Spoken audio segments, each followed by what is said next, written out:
Wow. We are live, ladies and gentlemen. We are here. We are live.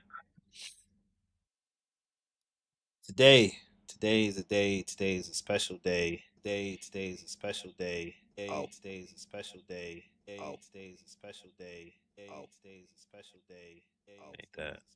It's this damn thing. That. There you go. All right. Let's refresh. There we go. There we go. We're good. All right. Sorry for the echo. Like I said, today is a special day. Today's today. We are. Let me turn this up a little bit.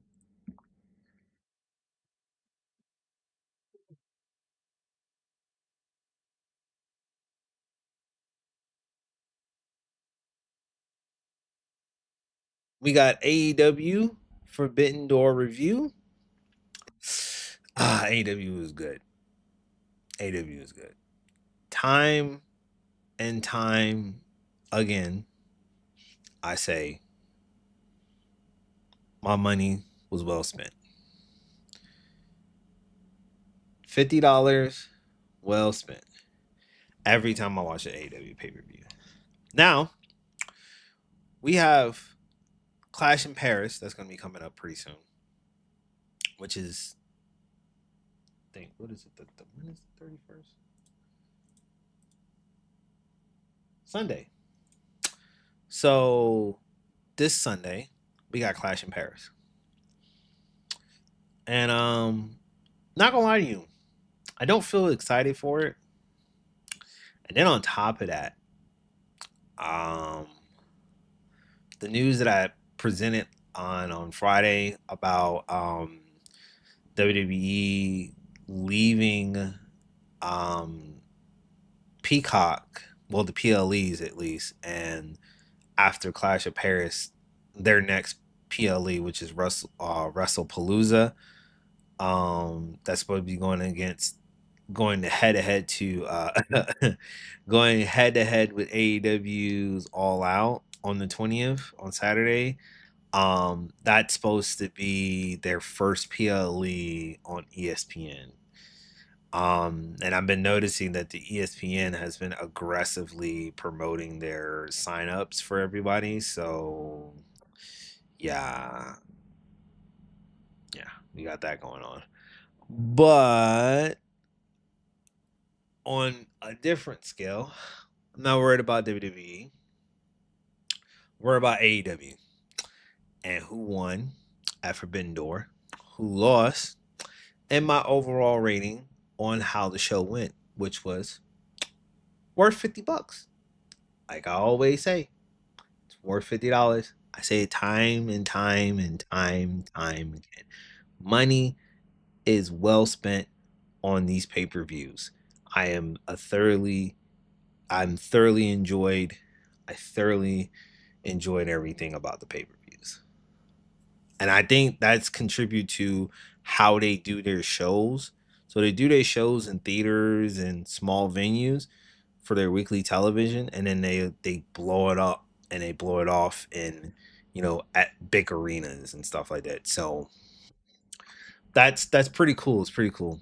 Pretty cool. And it was in London, so they really have like a real at the O2 arena, which that arena looks cool. Like the visual shot of that arena looks absolutely cool, and the way they did it was actually pretty cool. I think they freaking arena looked like a dome, like a fucking dome. But I'm not gonna lie though. I don't want to say NBA team could be there. I don't want to say that, but I feel like if the NBA decided to go international and take one game and play in front of those fans, I think that would be cool. But I don't think that would be accommodating anyway. So, but that arena looks cool. So it does. It looks cool. On to the review of the news. So AEW Forbidden Door results and grade in. Yes, that man was at AEW. He was at Forbidden Door this year, and it was immaculately immaculate. It was great. It was amazing, and all of that necessary stuff. So we are going to start with the pre-show. So the pre-show, 0 hour was with Paragon and El Desperado and Yuya. You, I don't know. I guess and Yuya. I don't know. I don't know how to pronounce the name. Imura versus the Crew and the Don Callis family. This was a decent match. It was fun. I think the Don Callis family.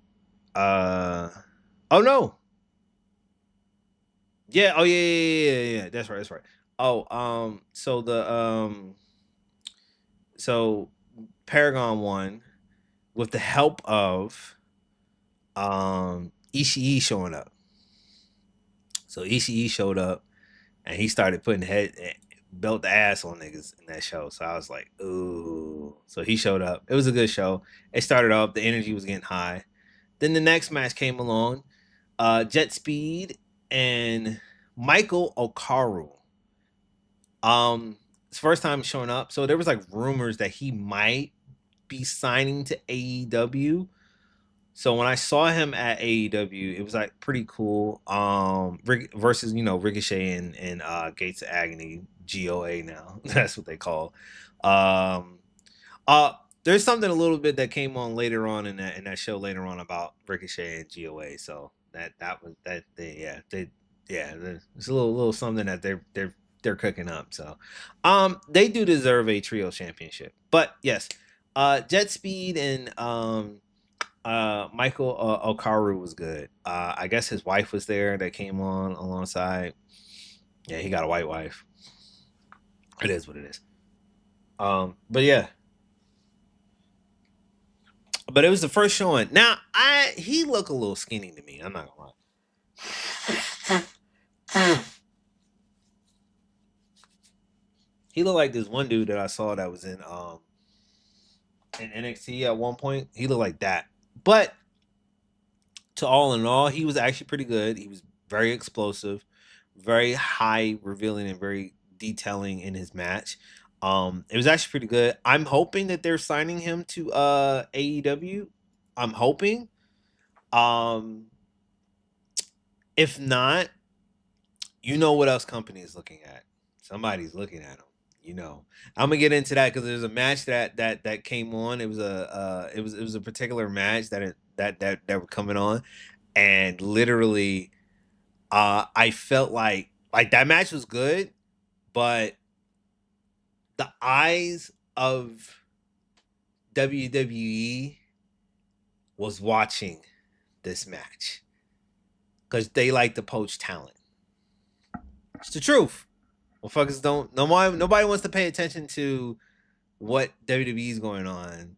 They act like they're a good company and they're not. They poach talent. So I wouldn't be surprised if they were scouting talent at this Forbidden Door and see who they can poach. So that was probably one of those. Michael Okaru could be a poachable talent, and he could go to WWE, but I don't think he might go to WWE. I think he might end up signing with AEW. So I wouldn't be surprised if he shows up on Dynamite either tonight or something later on. But it was a good outing and a good showing. He came out, he had like the Rev Pro thing signed and everything. He came out, I was like, ooh, that was cool. So this match was pretty fun, but all in all, the winners of this match was Ricochet and the Gates Agony, beating Speedball, Mike Bailey, Kevin Knight, and Okaru. But it was a decent match, and it was keeping up with the pace in 0 hour. Then our third match, no, yes, our third match. So it was 4 matches on 0 hour. So our third match was Harley Cameron, Statlander, uh, Amanana and Willow versus the Triangle of Madness, which is Tekla, Sky Blue, and Jillian Hart and Megan Bain. So this match was actually pretty decent. This is pretty cool. I think unfortunately, Bain, Hart, and yeah, Bain and Bain, Megan Bain, and the Triangle of Madness actually won the bout. I think who they pinned. I don't know who they pinned. They pinned somebody. I think it was Harley Cameron. But it was a good showing. It was very entertaining. I actually liked it. And like I said, they're putting more women's wrestling on the show. Also, was it this match or was it during the pay-per-view? No, there was this match.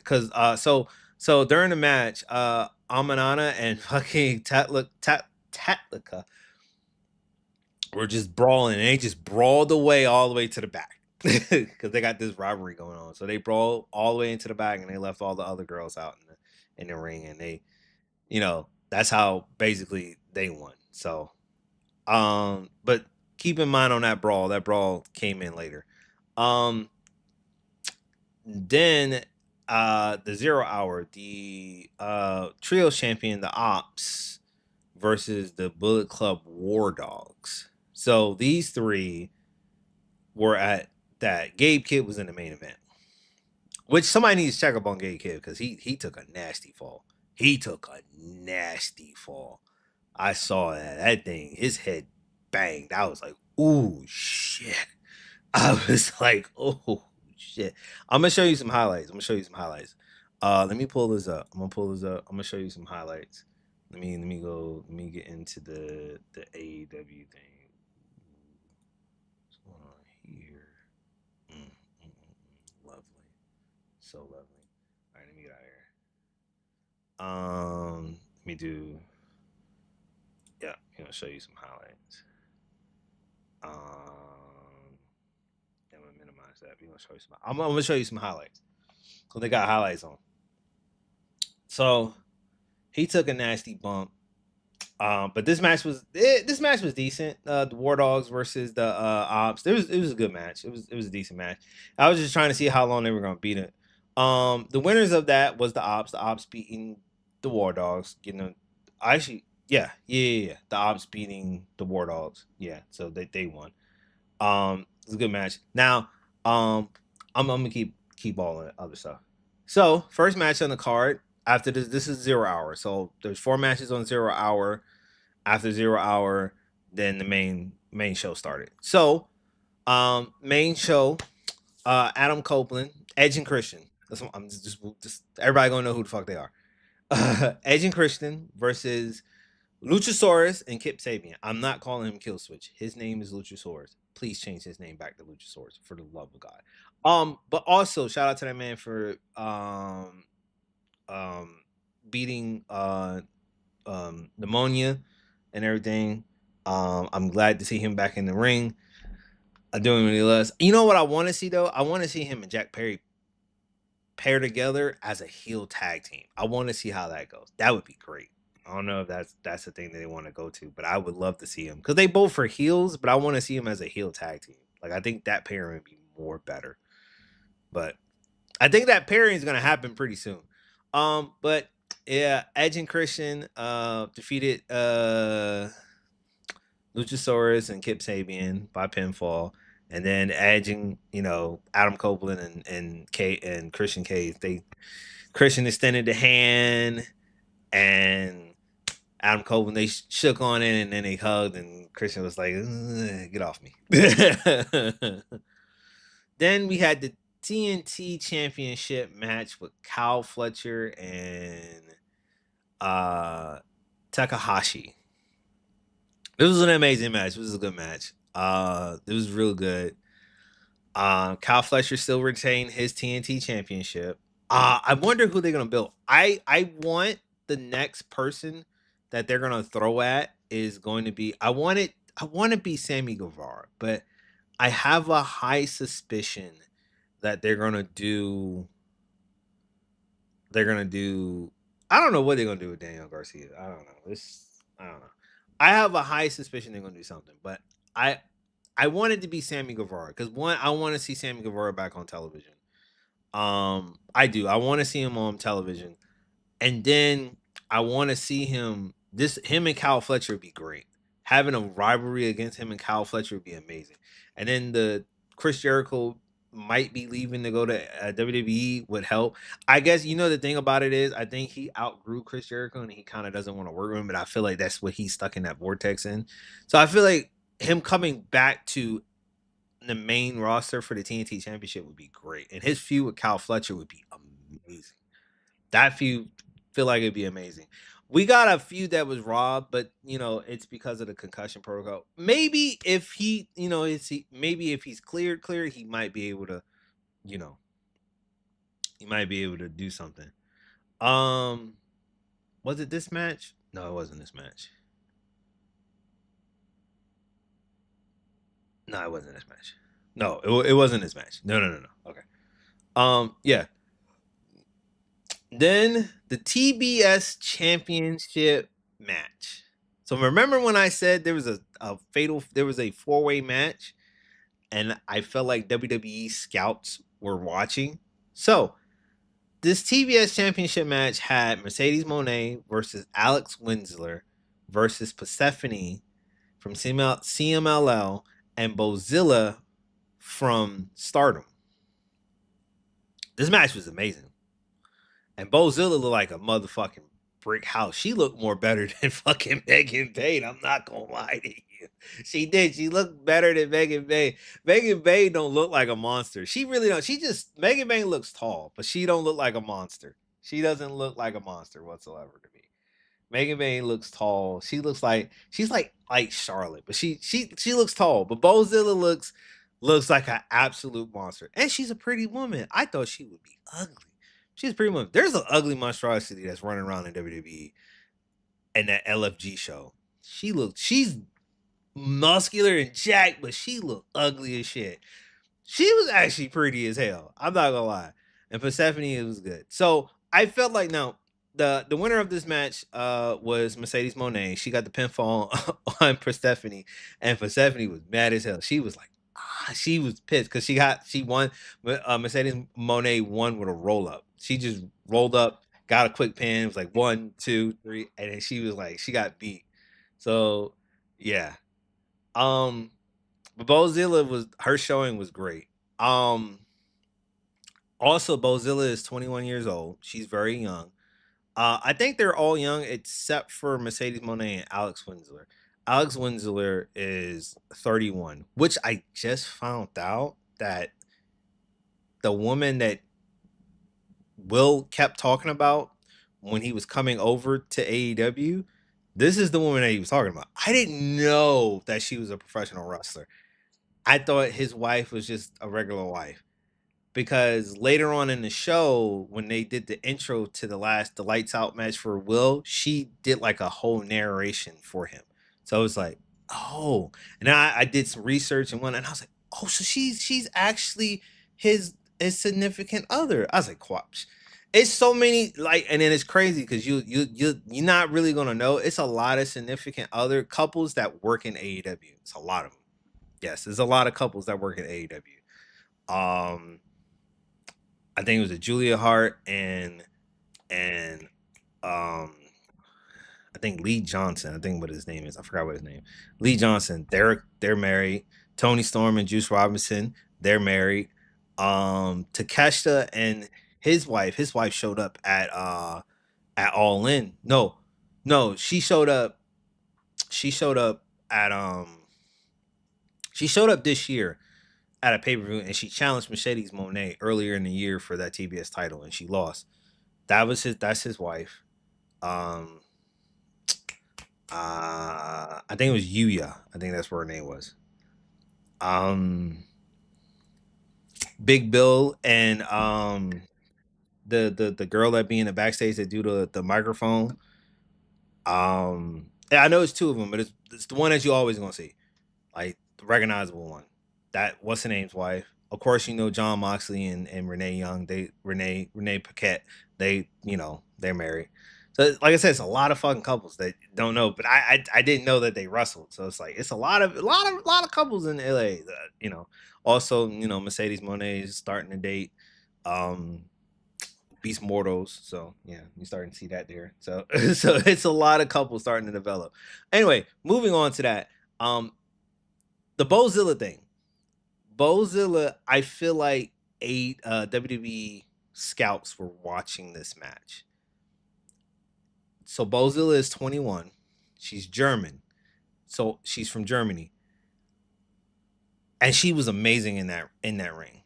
I feel like I got a high suspicion that um WWE is doing their scout. They did their scouting report, so they send their scouts out to watch AEW Forbidden Door like they always do, so they can poach talent. And I feel like she would, if anybody on this entire show that looks like it's poachable, she is poachable. Her and Persephone might be top and Okaru are part of the top three poachable talents that they can sit there and slam a lot of money at and match the offer and be like, hey, we want you at WWE. You can be a star and shit like that. I don't know if Bozilla wants to. I don't know. I feel like because as a kid growing up, AEW is not something AEW is not a place where it's not recognizable. So it's like the kids that are getting into this now at a young age, they all grew up on WWE. So WWE has this big factor of getting people to come to them because the kids that you're approaching are people who grew up on your product. AEW, the product hasn't been around, only been around for like 6, 7 years. It hasn't been around that long. So, like the kids that grow up, maybe in the next 10, 20 something years, it'll be the product that I wanted to be at AEW. I don't want to go to WWE. Like TNA, if TNA was at the top of its game, TNA would be that.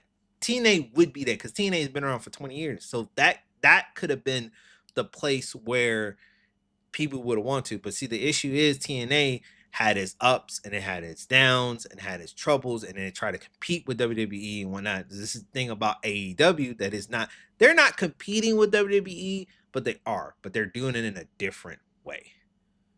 And Tony Khan has said the same thing about, so basically he clarified on the cash in situation, right?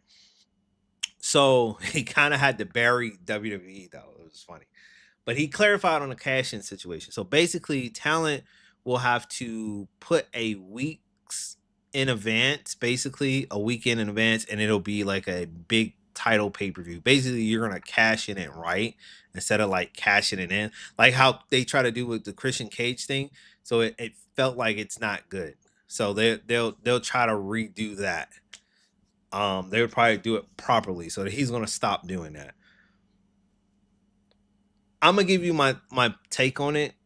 I think it's a good thing because when you look at WWE and the way they did SummerSlam this year, I think they went for more shocking moments than they try to actually put on a good wrestling pay per view show. I'm I'm not gonna lie to you. I feel like lately, and even since the Unreal documentary, I feel like if people are not the problem is people are not picking it up.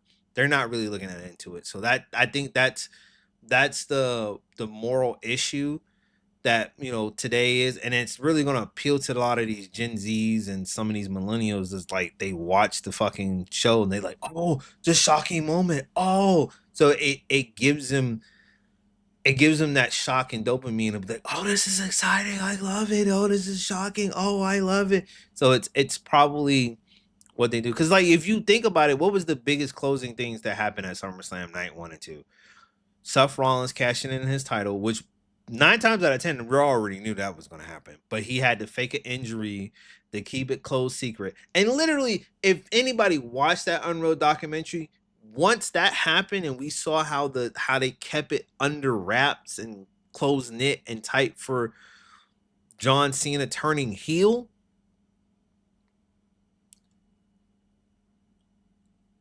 that's how we knew that Seth Rollins' knee injury was like fake. That's literally how we knew how Seth Rollins shit was like a work.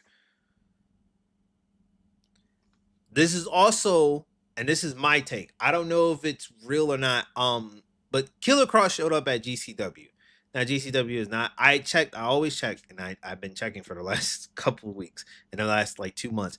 The top 10 promotions. GCW is not even sniffing top 10 right now. So GCW is not up there, but it's a good thing. He showed up attacking. What's his name? Matt Cardona, and he came in to help Shotzi or whatever. So And then they cut a promo. He cut a promo in the back talking about this is not a work. This is yada yada yada. I can find that promo. I'm probably gonna find it later. But yeah, he cut a promo on it talking about saying it's not a work and whatnot. But he put out 2 documentaries. He put out the first one, but the second one I want people to really pay attention to. I want people to pay attention to that, and then pay attention to Emmanuel Hawani interview that he did on there. I want you to pay attention to it. And pay attention really close, because the shit that he's doing, it's not a work. But pay attention to what he said. I'm gonna give you what he said. He says he wants to create something that is believable. He wants to create something that is believable so the fans can believe it. So it might not be a work of him leaving WWE, but there's a possibility, like I said in my theory, that he will go back and there's a contract waiting for him to sign. And all he got to do is sign it. That's the thing. So the only way that change in my theory is absolutely wrong is if he shows up on AEW. That's the only way my theory is wrong. If my theory is wrong, he'll show up on AEW. It's all about timing. That's all it is. It's the timing. So it's like, it's not if you're going back to WWE, it's when you're going back to WWE. That's the thing. That's my theory though. He could spew it however he wants. It's basically from what it's looking like. Yeah, you are a free agent, and it, like, literally what he said, it's not a work. You are a free agent, but it's slightly a work because of the fact that you're playing this out as a real thing, and it's real, a real fucking thing. But there is a caveat to this real thing, meaning that you have a backdoor situation, and then WWE can offer you a contract to make you go back there. It's not like you're not going to say, no, I don't want to go back to WWE. It's not like that situation. You can go back there. They want you. They're going to want you. Triple H likes you, and he knows that he's going to want to utilize something. And Triple H is going to need something that is going to give a jolt of energy. So coming in and you being the Killer Cross character that you are, you go in, you go kill, you know what I'm saying, doing that, and you put hype around it, and then you come back and you do that. And then what makes it even worse is that he wants to go back there. I can see there's, if it wasn't a work, if it wasn't a slightly of a small workage in this whole situation, I would be like, okay, it might not that. But the issue is he wants to go back to WWE. He stated in numerous interviews and a documentary that he put out on YouTube that he wants to go back there. You know what I'm saying? So it makes it hard for people. It makes it hard for AEW to approach you, because it's like, are you going to commit to this? Because like literally, like Tony has been burnt several times with wrestlers that are not willing to commit. You know, Andrade being there, he didn't want to be there. Miro being there, he didn't want to be there. Alistair, Tommy N, he didn't want to be there, but he was there. You know what I'm saying? A lot of these guys that went there, they didn't want to be there, but they were there, and then they were just like, all right, I'm gonna buy my time, wait until it's time to go back to WWE. Miro had to fight his way out. He fought his way out. He got released. A lot of wrestlers that were there, they were like, "Well, my friend's over here. Or I want to take a chance over." So it's like it's the things of how do you know what I'm saying, how it plays out. You know what I'm saying? So and that in that caliber. But anyway, back to the story that I was saying. I feel like WWE scouts were scouting Bozilla. I felt like that. That's how I have a high suspicion. So I feel like with WWE, WWE might end up sitting there and offering Bozilla because she's very young, and she might be able to get an offer more than what AEW was because she probably grew up on WWE. So in her mind, WWE comes offering something, and boom. I don't know. I could be wrong. I could be, if she leaves Stardom and she goes to AEW, I'm like, cool. AEW could really use a monster, and she's a monster. Awesome, like a monster fucking hit. She's a monster, and she was really selling it. She was selling being a heel. She loved it. She was pissing off these fans. They were cheering for her, and then she did this and she did that. I was like, oh, so you want to be a heel? I was like, oh, okay. So I was like, shoot, I would love to see her in AEW. I would love to. I would love to see Persephone in AEW as well. I think she's really good. I would love to see him. I would like to see her get utilized a little bit more in this women's in the women's roster.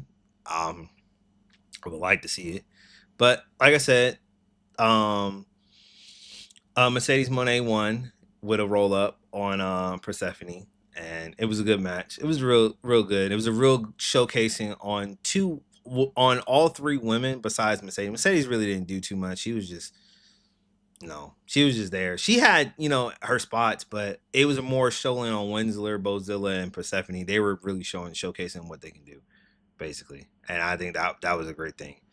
Then the technical spectacle for the IWGP World Heavyweight Championship. Zack Sabre Jr.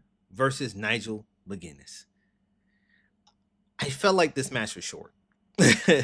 Not gonna lie to you. I felt like this match was short. I felt like it could use a little bit more time because the pacing of this match, listen, if you don't like like the, how like they do like the NCAA wrestling, how they do those wrestling, like it's just grapple and shit like that. If you don't like shit like that, I'm not gonna lie to you, this match ain't for you. I'm glad I'm at an older point in my life to where I can appreciate this shit. Because if I was watching this shit at a very young age, I probably wouldn't like this match, and I would say this shit was boring. This match was actually pretty good. It was like watching Bryan Danielson and Zack Sabre Jr. when they wrestled at Wrestle Dream that year. Boy, yeah, that shit was good. But I felt like this was a little short. And then having Daniel Garcia out there didn't really like, I don't know, that didn't really do anything for me. But I felt like this match was short, and the way it ended, it was like it was a lot of technical wrestling and a lot of like holds and certain things. It was actually pretty good. And they got into it. They did an uppercut fest and everything.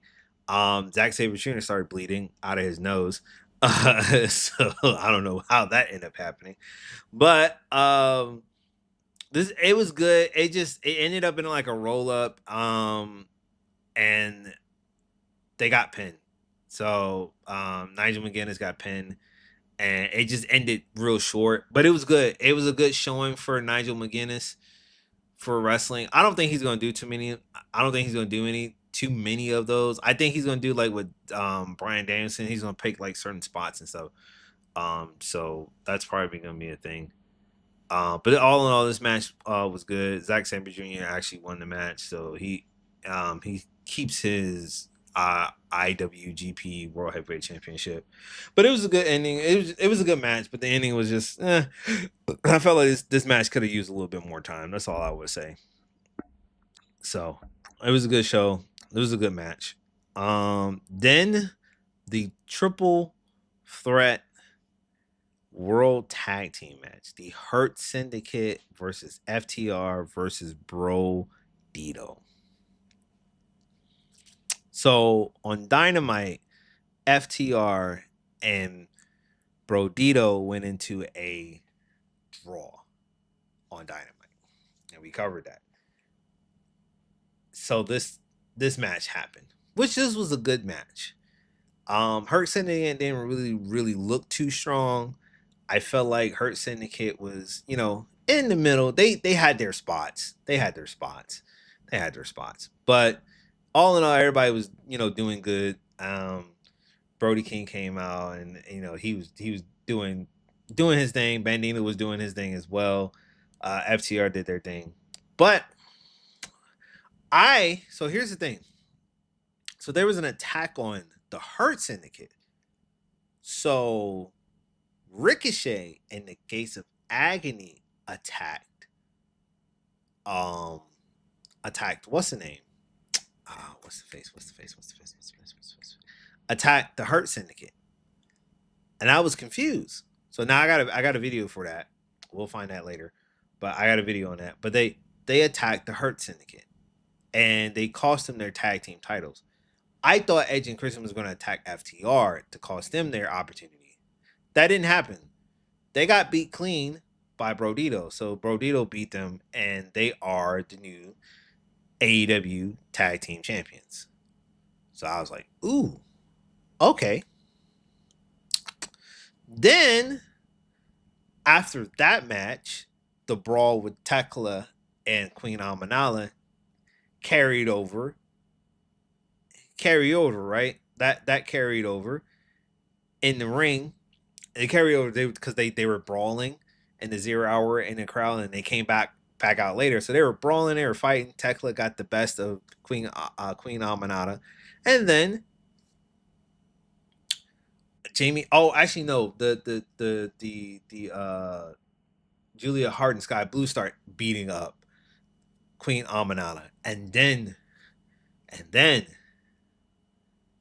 the return of Jamie Hayter came back. She came back. She made a return, and I guess she's going to be helping Queen Amanada on. I guess they're going to have a match. They're probably going to get somebody else to have a trios match, which is fine. That's cool. But Jamie Hayter returns. Remember the last time I think she suffered an injury after her match with with Mercedes with somebody. She suffered an injury. And Tekla made her debut on her, so that was the thing. So she came back, returned for the people, and so she'll probably be up on Dynamite later on tonight. Now we also got another return, but let's get into this match though. The AEW Unified Championship, Kazuchika Okada versus Swerve Strickland. This was a good match. It's a banger. Actually loved it. It's actually a pretty good match, good decent. It's actually a good for Villing. A lot of leg selling. I think he's actually injured. Swerve, they were saying that he was working injured, so Swerve might take some time off with probably getting like a foot surgery or some shit. So he'll probably be out for a couple of months. So that's the thing about AEW. They don't have they got but they got so much. They got so many people. You know what I'm saying? That's all it is about timing, bro. Timing. So anyway, um, so this match was good. This was a real good, decent match. Okada won, but after the match, a certain somebody made a return. Wardlow showed up out of nowhere and started attacking. Actually, no, he didn't attack. He didn't show up out of nowhere. So after the match, after Okada won, Okada came and started taking the chair, and he started hitting. He started hitting. What's the name with the chair? So he put Swerve in between the steel steps, his leg between the steel steps, and he started rocking the chair against the pole to sell the injury, his leg injury.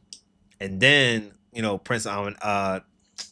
Nana came out. Prince Nana came out with a lead pipe to scare off Don Callis and Okada, and then Wardlow showed, and he showed up and he attacked Nana and left Swerve defenseless, so he couldn't protect Prince Nana. So Nana got beat up, and Wardlow made his return, which we thought so because Wardlow was out doing other things, and that was another thing that was kind of like his he was up for questioning if he was going to stay with AEW because there was rumors that he was going to stay for AEW or he was going to go to WWE. And it was he could be one of those stars that can make that leap to WWE. But I was like, why would he? They put him over. That's my issue with WWE, right? I mean, not WWE. That's my issue with these reporters. Just because they don't, they have some other things that they doing, but it's why?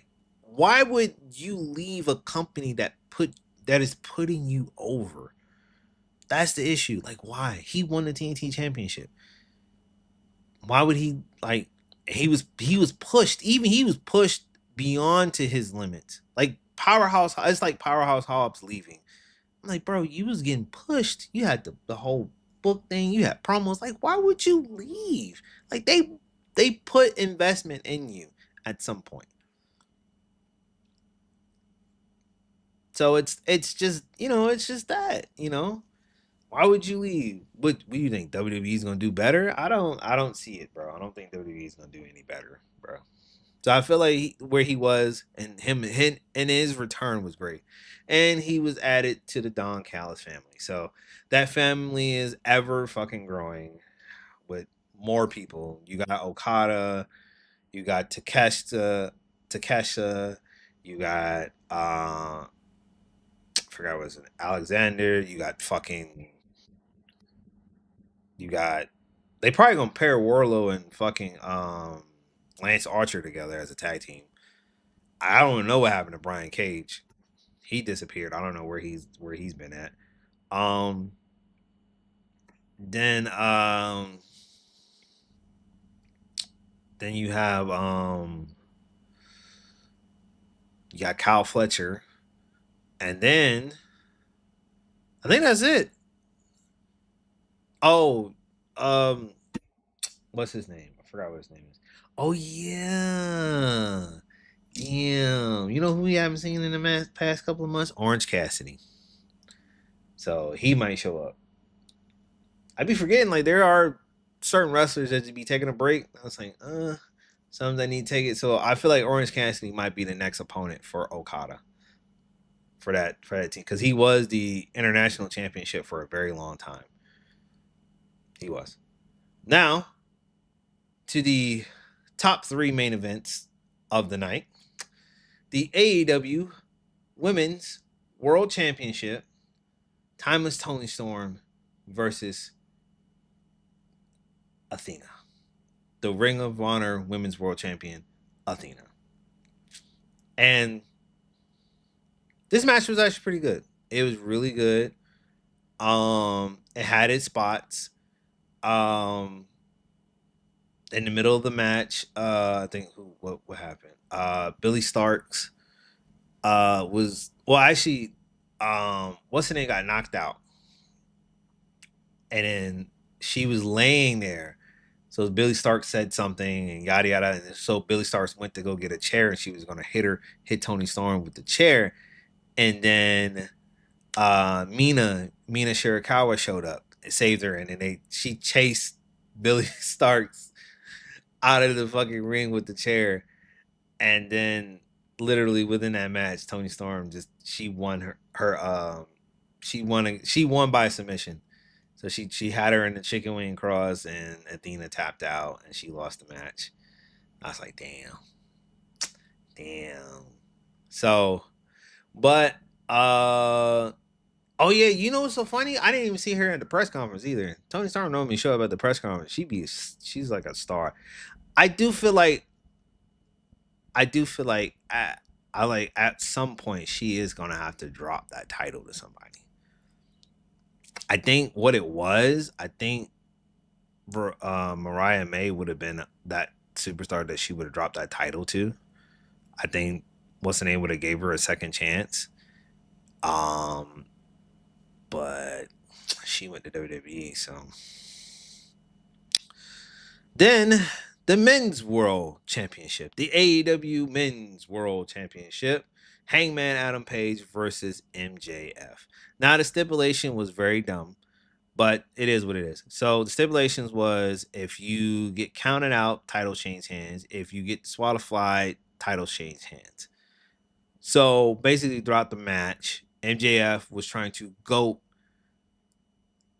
Hangman Adam Page to get a disqualification to win the championship.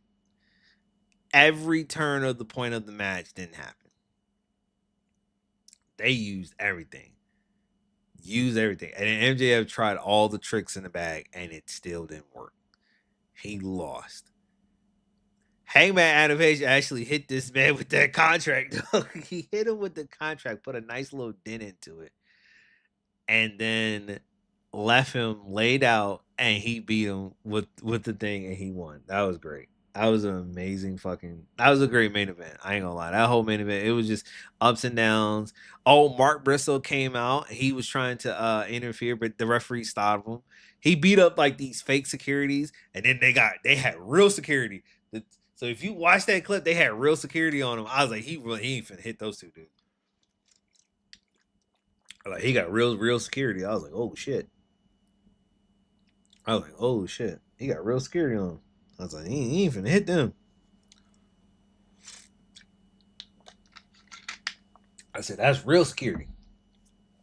You know what thing I appreciate though? I appreciate the thing about AEW pay-per-views over WWE pay-per-views. They don't have a lot of backstage interactions. They don't have none of they kind of like remove all of that from the show. It's like match after match after match. So that's why I like about it. The pacing, even though it's long, don't get me wrong, it was long, but the pacing of the match, having a match after match after match after match, it's cool. And I like that. When you start advocating and putting entertainment stuff on your show, it kind of just doesn't make it feel good. It doesn't. It doesn't really make it feel good. So that's why I say like this is worth $50. If WWE ever decides to take their ass um back to what's the name pay-per-views and make people pay, I'm not paying for them. I'm sorry. I'm just not paying for them because they're not worth $50. They not worth for that all that slot. I would have to see a pay-per-view. I would do it one time and I'd be like, oh yeah, so it's just like a PLE. I'm never paying for this shit again. And literally, and I'd be like, I demand a refund because I was not satisfied with that shit. But yeah, back to the Forbidden Door. This match was good. It's slightly it wasn't really too much on the Forbidden Door. It only had like 4 matches that had usage of wrestlers, but like I said, it was a good match. And then the main event, the Death Riders, which consists of Claudio Casanoli, John Moxley, Gabe Kidd, and the Young Bucks versus Team Ospreay, which consists of Will Ospreay, Kenny Omega, the Ace, Tanahashi. Oh, I'm not gonna pronounce his whole name. Damn, what was the other dude's name? No, it wasn't Shibari. It was somebody I forgot. He tags with Kenny Omega, which is the Golden Lovers, Kenny Omega, and who is it? If I can fucking find his Ibushi, Kenny Omega, Ibushi, and Darby Allin. Darby Allin. So we're gonna go through all of the spots in the match. So first spot was the Young Bucks went underneath the ring to go um grab supposedly thumbtacks, and they didn't grab thumbtacks. Motherfuckers grab thumbtacks. Oh, actually no. Actually no. We're gonna go back. Their entrance was funny because they were like they were supposed to get like a classic theme entrance. They got some old. They didn't even have music for like the start, and then some old music came up. It was funny. This is after Team Osprey came out first and everything. Will got a standing ovation. So Will this is how I found out that Will and Alex Winsler was a couple. I didn't know, but she did an intro to his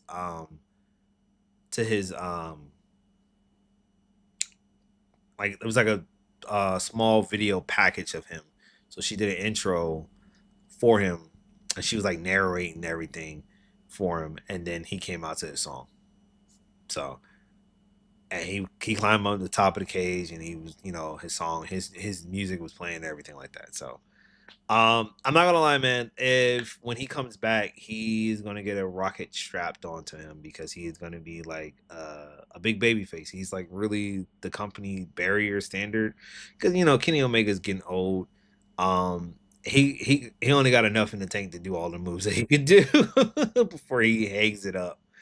I think Will is pretty much going to be the Kenny Omega of this generation. That's why I say I like my two favorite wrestlers in wrestling right now. Currently, I mean, I like a lot of them, but they're really on the AEW side. It's Will Ospreay and Kenny Omega. They're like you. The shit that they do in that ring is amazing, and the shit when they go against each other is even fucking phenomenal. Um, Anyway, back to the spots. So, after the Young Bucks came in and everybody else came in, so during the spot, there was like one spot that came in. They came in, um, the Young Bucks was getting supposedly thumbtacks, and they open it up, start pouring it out, and it started to become gummy bears. It was like gummy bears, and it's like what the fuck? And the Death Riders came in. It was like, what the fuck is this?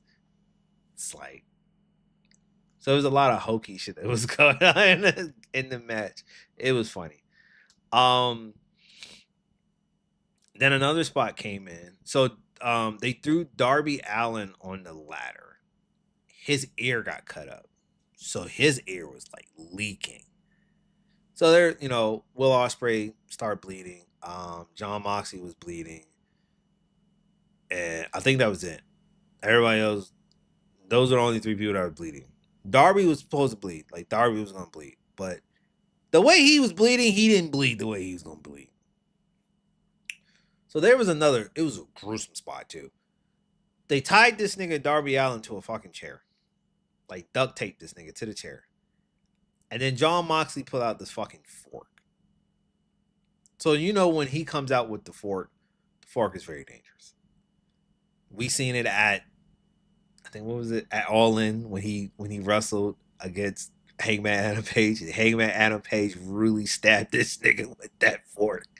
Oh my god, that spot was mad nasty. Oh my god. He jammed the fork in this man's ear. And then he was just twisting that shit, just twisting it. Because Darby was supposed to bleed, but they just was like, you know what, I'm just use the ear. Fuck it. And he was twisting it and twisting it. I wouldn't be surprised Darby Allen won't show up until like the Wednesday after, because like he wasn't supposed to get cut the way he's cut, and they don't know what kind of because he got cut in the ear. So he started. He like he twisted this fucking fork in this man's ear, and it got to a point where he lifted it up, and the shit started gushing out. I was like, oh my god, oh my! It was that thing was just gruesome. That was a gruesome fucking spot. Oh, that was nasty. And then they were trying to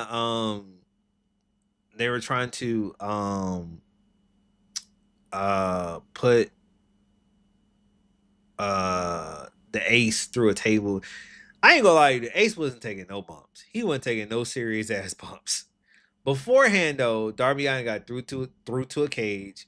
Gabe Kidd power drive this nigga Will Ospreay, so he was like incapacitated for like a good portion of this match. So um then what else is the spot that happened? The big ass spot. They were setting up so Willa Yuta and what else was happening? Willa Yuta and Shafir were setting up these tables that they were setting up outside, and there was tables on the inside of the ring. So I was like, man, somebody gotta go through some tables. So they went through some tables. Um, I think Will Ospreay climbed up on top of the cage, and I think was it Will or Darby? I think it was Darby. Willa Yuta was getting on the top of the cage. Um, I thought he was gonna come in. He didn't come in, but he was on the cage, and then he got knocked off the cage. I think by Darby or somebody. Somebody knocked him off the cage, and he landed on the table. If you see that camera view, you'll see fucking Excalibur. He grabbed the lady.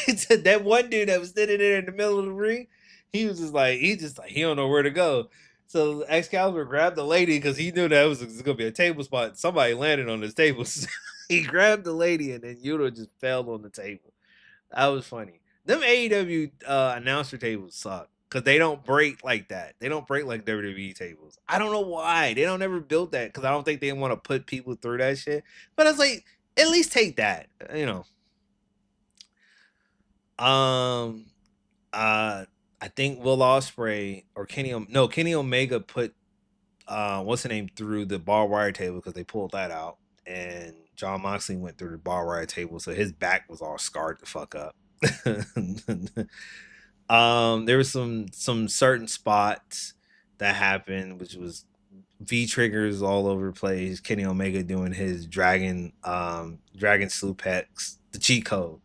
The reason why I call it the cheat code, I'm gonna tell you why I call it the cheat code. If you ever play that AEW game, Fight for Forever, and you somehow get the Kenny Omega suplex, it's a fucking cheat code. Cause it's literally unbeatable. It's unbeatable. You can beat a nigga with that whole fucking move. You can beat a nigga, and it's like it's not reversible, especially if like they beat you up and they motherfucker, that would make you not want to play that game after a while. Because if you get hit with that over and over, you got to see the animation on that move. It like literally. So what it does is it'll flip you up. It literally flips you up. It stands you right back up to get another one.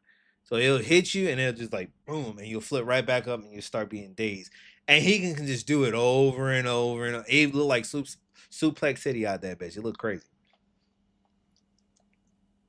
Then I think the final spot before the ending of the match. The final spot was Gabe Kidd and Darby Allin they were on top of the cage. And Gabe Kidd him and Darby went through the table outside of the ring. When I tell you, it's a clip of it, and I saw it too. I reposted it and everything. So we're gonna go through the clips of all the stuff that happened at Forbidden Door, and then we'll move on to some trailer reactions. When I tell you this nigga went through the fucking thing, and his head smacked the fucking ground, I was like, literally, I was like, oh shit. I didn't catch it at first when I saw it. I was just so amazed that they went through the table. I was like, somebody gotta go through these tables that they set up outside. So they went through the table. But when I look at that replay, his head slapped the ground, and it was crazy. But yeah, Ospreay and Tanahashi and Omega and Bushi and Allen defeated the Death Riders and the Young Bucks. After the match, Will Ospreay was left in the ring to say goodbye to the fans for a little while, and then the Death Riders locked the cage and they beat him down, and basically John Moxley hit him with like several DDTs, and then a paradigm shifts. That's what it was. Several paradigm shifts, and then he stomped him with the chair. The ops came in. They were trying to save him, and then basically left. Basically, John Moxley written Will Ospreay off television.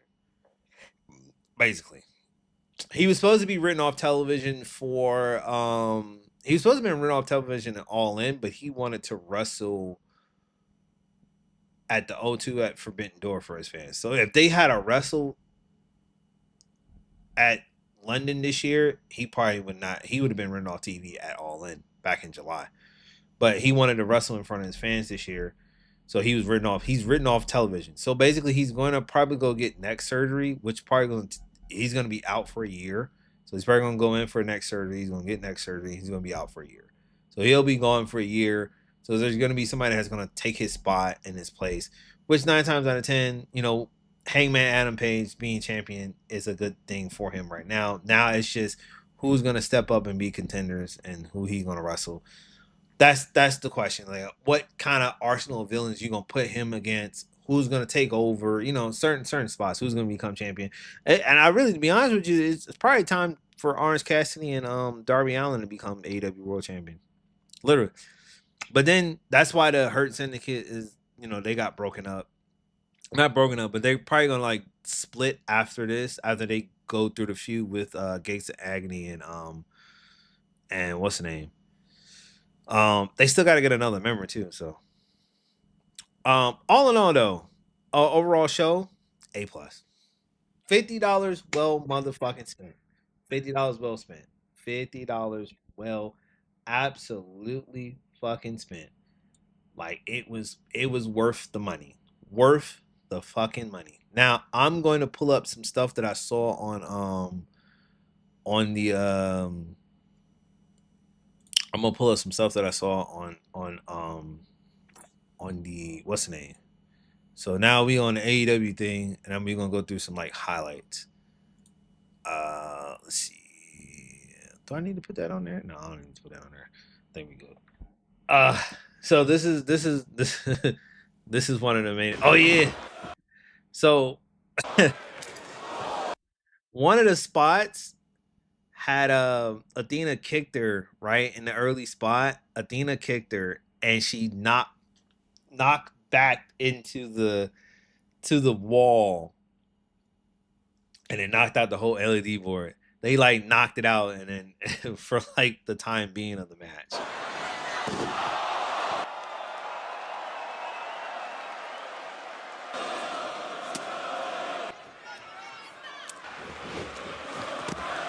So yeah, this is the highlights of the show.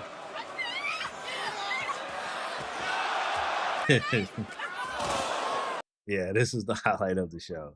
So yeah, so she got knocked back into this, and this whole LED board just started disappearing.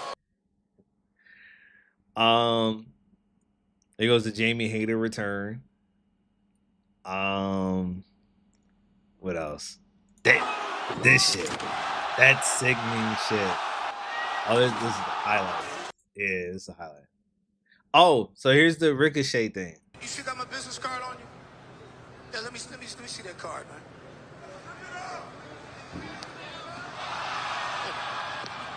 Bobby Lashley. And MVP tearing up the card. I suppose the offer's been rescinded. Ricochet. Off the table. Nobody likes a kiss ass. Now keep in mind what I said. I said that they what did they do? They attacked the Hurt Syndicate during their tag team match. The Gates of Agony and Ricochet attacked the Hurt Syndicate during their tag team match at their Forbidden Door. So they attacked their matches at Forbidden Door.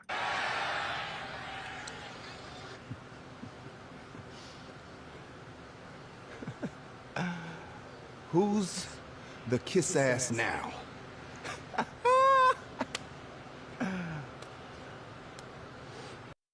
I'm not gonna lie to you. WWE really dropped the ball with this dude. They really did. They dropped the ball with this dude. Because what he's doing here in AEW, he could have did in WWE. They could have paired him with the not the Hurt Syndicate, but they could paired him. They could have paired him with the Street Profits. It would have been the same shit. I'm pretty sure they will want him back. I don't think he wants to come back to go back to WWE. He don't want to go back there because they didn't do him right. No. You still got my business. So they ain't doing right. All right. Oh.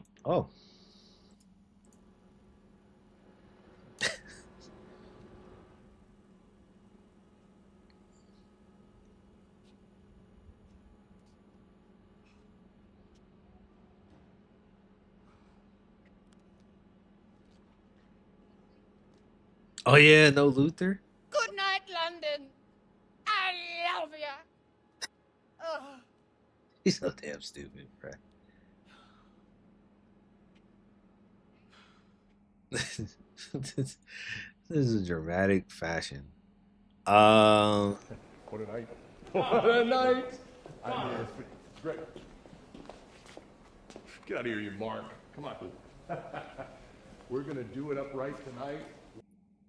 So yeah, I'm not gonna really say anything else. These are the interviews. I think We're coming back this year for the first time ever. We're coming back in December. Oh yeah, they're doing it in December. So at the end, so this is what happened. So at the end of that match, this is what happened. Yeah, they did that. Claudio just uppercut the fuck out of him. Which is customary when this been. And then they hit him with a whole bunch of paradigm shifts. This is unconscionable. This is. No! again. Yeah. Oh, Then that happened. That may have done it, right? again, So they best rented him wishes. off. They rented him off television. He got the John Cena treatment after this whole thing. After this whole thing. Yeah, see the ops were out there. Yeah.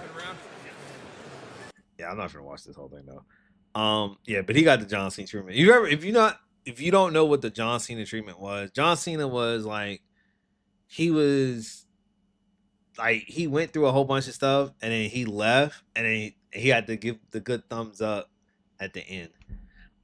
Anyway, let me go to this spot. The This grip spot was around crazy. the neck. Oh, but Now I want y'all to Rick in watch the how eyes. Gabe Kidd head Wrenching at the landed face on and- this fucking floor. Like he lands right on that fucking floor, dude. His head got The grip banged around the on. neck. Oh, but Darby. Rick in the eye. That shit was crazy. Oh yeah, so Darby knocked him off. Look at Excalibur, bro. He got the lady. She's like, let me get my stuff. Crash and burn. I ain't gonna never see that. Wood wins. I ain't gonna never see that. That ain't never gonna happen. So yeah, that happened. That's how they won the match. Kenny Omega. That was actually a pretty good move though. I would love to see him as a tag team. That would be a great tag team. Will Ospreay and Kenny Omega. Yeah, that would be a great tag team. Oh, so Will Ospreay put him through the table. He knows. We all know. Yeah, Will Ospreay put him through the table. Oh man, it's just some wild stuff, man. It's just some wild stuff, bro. Yeah, this is gruesome. This is gruesome. And Omar. So he had, look at that. Look that. Oh my God. Bro. He jabbed the fork in this man's ear, pulled it up, just kept yanking that bitch. And it gushed out more blood. I was like, bro. I was like, yo, that's crazy. Oh yeah, this happened. They threw him to they threw Darby to the cage. But that wasn't it. The spot that ended up causing him to cut his hair, I don't think they showed it. Did they show it? Oh yeah, the gummy spot. Look at this. They thought this. Dangerous implements they could find, and apparently all they could find were some gummy bears. That's Tanahashi. And the To fall on the gummy. This is why I said it was hokey. This is why I said this was hokey. This is clearly a bullshit.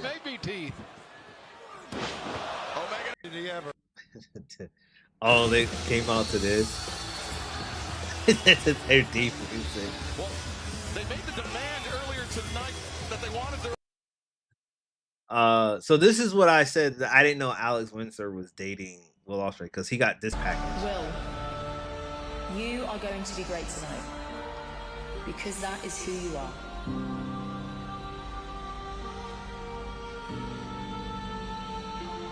Oh, they got AJ Styles in this.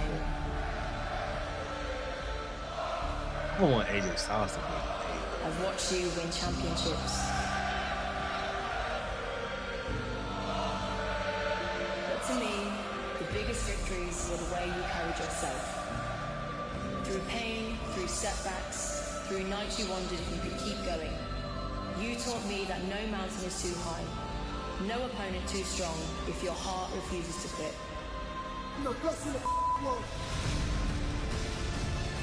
When I look at you, I don't just see Will Ospreay the wrestler. I see the man who kept chasing the impossible. You make England proud. You make our family proud. Yeah, I didn't know that And was if you're his not wife. afraid of what's next, I didn't know that was his wife. then neither am I. She's a good wrestler though. I love you, Billy. Yeah, see, that's Alex Windsor. I didn't know that was his wife. She's the one that narrated his intro.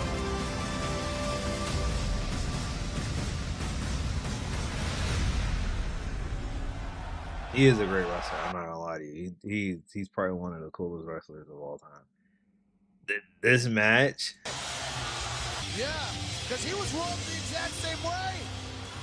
But I don't know. Yeah, this is real scary.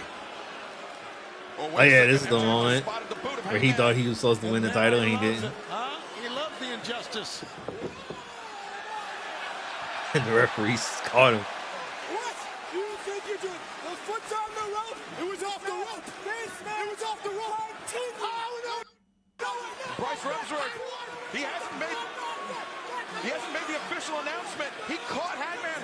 He caught the foot on the bottom rope. Then I think the ending of it. Oh, they don't show him where he get hit with the with the what's the name?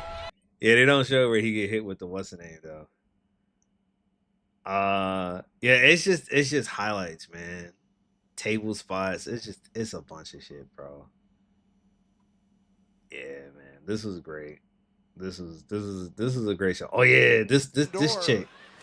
If she's overworking it right now, Persephone finding herself. Well, Windsor. Now, Look, it's a great. This is why I say. This is why I was saying. This was probably like a great showing for. This was a great showing for her because I feel like they put her over. So, and then I feel like AEW, not AEW, I feel like WWE was watching. Like the scouts were watching her.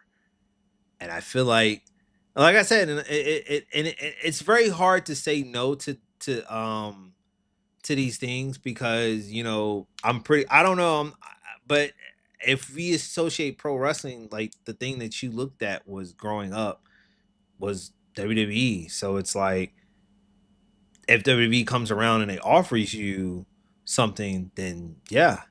and now, Mercedes. But she looked good. She looked real good in her match. That was good. Mercedes Monet.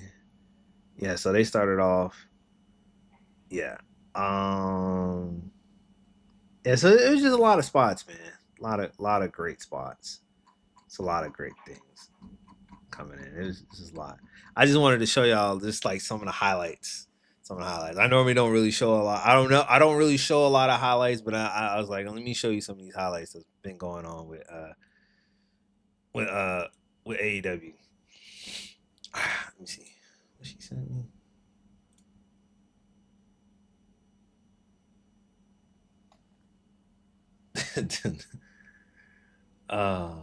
That song. Let go of the bullshit. All right. So I got some trailers.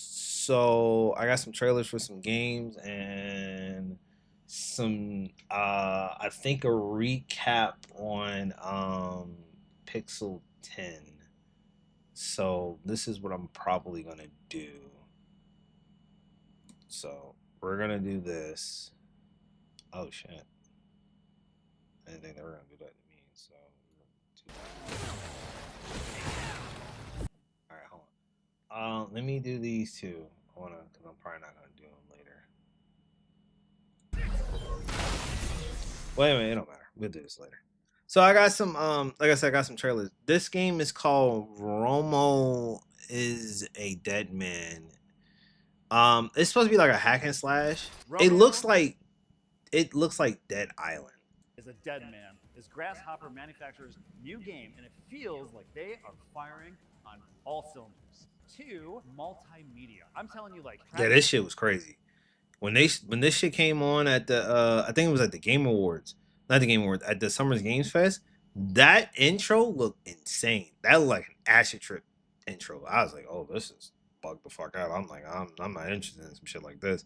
But then as the game started, it started to look real cool. Into one thing, and it is beautiful. Number 3. Now, admittedly, I don't always play Grasshopper Manufacturer games for their gameplay, but I can say that I actually Romeo, who started as a state trooper and then eventually joins the FBI, and along his way, he meets a girl named Juliet. But somewhere along... Okay, he's just yapping during the video. There's no actual gameplay. I don't want to see this shit. You yapping during the video. Okay, so I guess we don't have nothing. We got... So But yeah, Romeo's Dead gameplay actually is gonna look good. We got Borderlands. So we got the last short for the last like cinematic intro to the last character, and then we're gonna watch all of them, and then we're gonna get prepared for Borderlands. So let's start with the latest one, and then we'll watch the rest of them. Convoy M84, this is Malawan Orbital Command requesting sit rep. Package is secure. 30 clicks out. Do you require additional escort? Wouldn't hurt. Negative, Command. Looks like clear skies. Time to take back what's mine.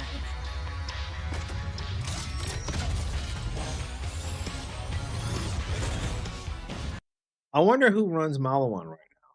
If what's the name is dead, who runs it? I think that one. If you do, so there's a side mission in Borderlands 3. It was a side mission. I forgot on what planet it was. If you save this girl, she eventually becomes, because she's the last, because Katagawa was the head leader of Maliwan, and he killed all his family members, and that's how he became the head leader of Maliwan, which was pretty cool because he was like a real feasible villain. I prefer him over the Calypso twins. He was like, yeah. I don't know why Borderlands never didn't create a villain. Hopefully the villain in this game for Borderlands 4 actually is really good, because they've been going through a villain crisis since Handsome Jack, and the Calypso twins was not a good villain. I think they could have went with the Malawan CEO. I think he was actually pretty reasonable villain. But he killed all his family, and then he was the he got killed in the end because he was a boss fight that you had to kill. But if you saved, there was one member that was left, and if you did the side quest and you helped her get out of the side quest, you help her escape. She was dressed up as like a raider. She had like a raider's outfit, and she was like, "I'm like the last member of the Katagawa family," and yada yada yada. So basically, I don't know, whoever takes over Maliwan right now could be that lady. So we got a new vehicle. Yep, there goes the Maliwan. That's how they look in Maliwan.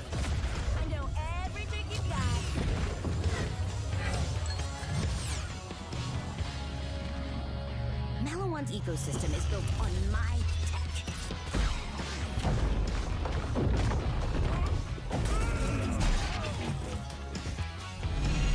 Why don't I show you something new? I'm really proud of it.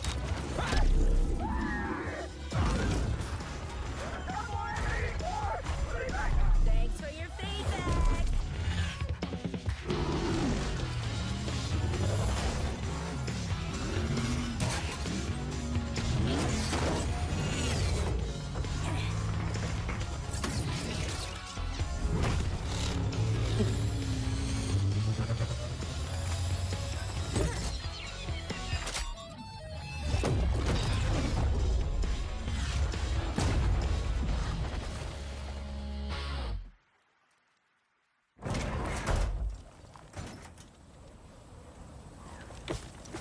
Oh, hello, beautiful.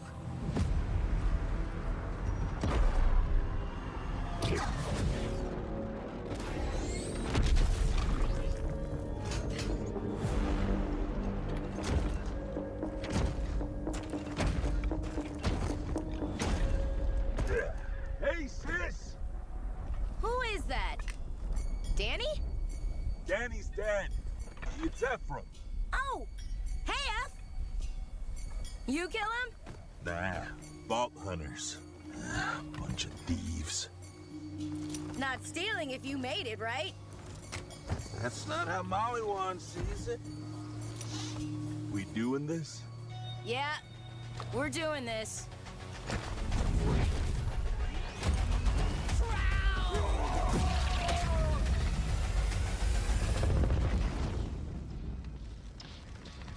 But you killed your own brother. Oh, it's no big deal. It happens more than you think.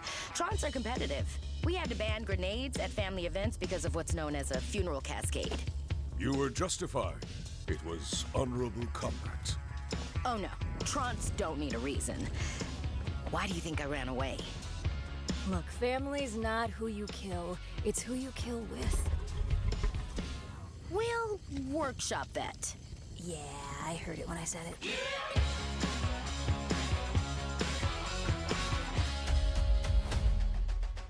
All right. Well, I thought her story was going to be any better. It kind of really wasn't. So, all right, let's look at the other ones. You have been lied to. The corporations want you to believe the vaults are dangerous. They say they are prisons, alien technology built to keep demons at bay. But I know the truth. On the other side of that arch lies a paradise. This world we live in, this is the prison! This is where the demons walk. You do not want to open that. Come to talk us out of it. Do I look like I am here to talk?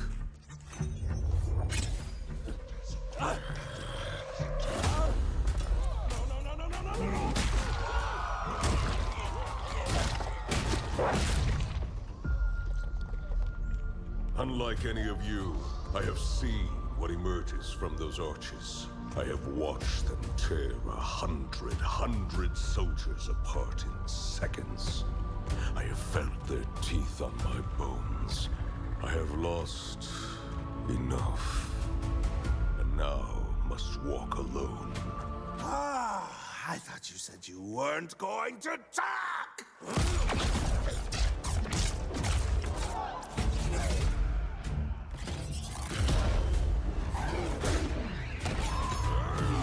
I wonder if I can get the headpiece. The headpiece before he lost his eye.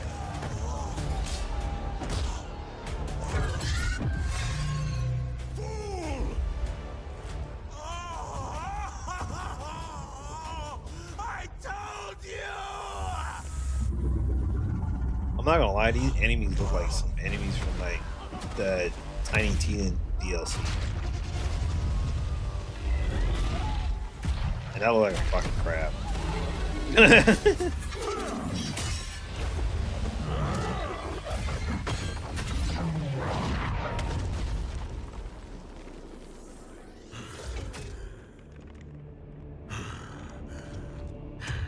It is safe now. You may all... Asshole! You've ruined all of it! I could have seen paradise! No. You're stuck here, alone, with the demons.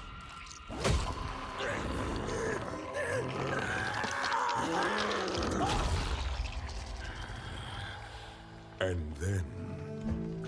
Okay, but the question was favorite ice cream flavor. Forgive me. I had forgotten the joy of a shared fire beneath a brilliant night sky among kindred spirits and friends. The moment carried me away. Pistachio. I kinda wanna hear more about the skull popping. Did you know it is possible to squeeze a man's head so hard his brain turns into a diamond? ¿Qué? No. I mean, under the right conditions. Oh, I have it right here. What? Oh, gnarly. No way. I feel like out of all of them, I think, to be honest, but then Borderlands really, each character really doesn't have like a meaningful story. Like the characters that you play as doesn't have a meaningful story until after the game.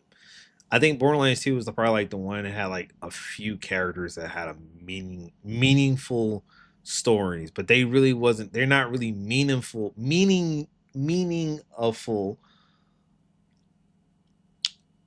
until like the next game. Like all the characters in Borderlands 3, they're gonna mean more to the story than they were when they were in Borderlands 3. Like in Borderlands 4, all the Borderlands 3 characters are gonna mean a little bit more than they were in Borderlands 3. Just like in Borderlands 3, the Borderlands 2 characters mean a little bit more than they did in Borderlands 2. Like it's like it's like the characters don't really have like meaning. Like there's no like, oh, this is the character that has like a canon, thing to it. So, but on to the next one. If we do have to go off of it, I would say him and probably this character is probably like the closest.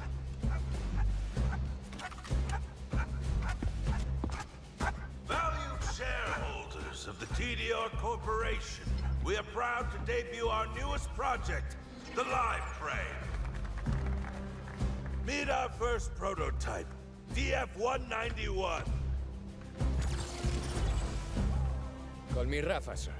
DF-191 here hails from the Seam asteroid belt, yes? Yes, sir. So you grew up in microgravity. Your body can't handle a planetary gravity well. First time I stepped off the shuttle, I fell flat on my face. And yet here you stand, tall, proud, model of a TDR soldier. Gracias, sir. Let's have a demonstration. Live Frame is an advanced exoskeleton that enables anyone to survive the battlefield.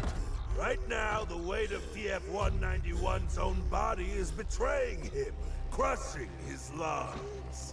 He's fighting for his life, and not for the TDR Corporation. Hey, bastardo. Thanks to the tireless efforts of our scientists and the sacrifices made by DF-191 and his fellow prototypes, Live Frame is a success! Now, there's only one thing more important to TDR than the lives and honor of our armed forces, the living, breathing backbone of this company. And that is saving.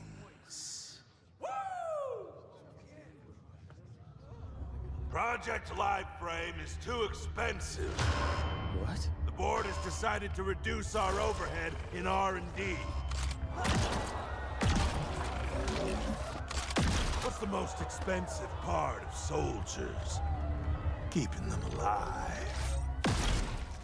The Dead Frame enables exoskeleton-fitted soldiers to fight even after they perish on the battlefield.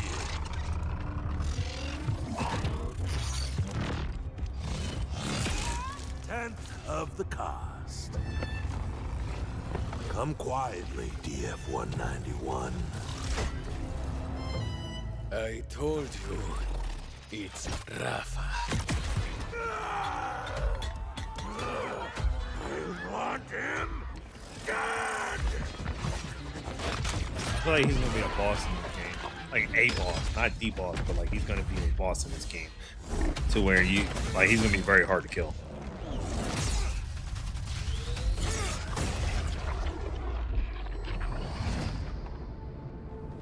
Like I said, I feel like he has meaning in this game. Lo siento, my friend. You think your life matters? This is TDR. Everything we make is cheap, designed to be thrown away. Guns, soldiers, we are, all of us, savings.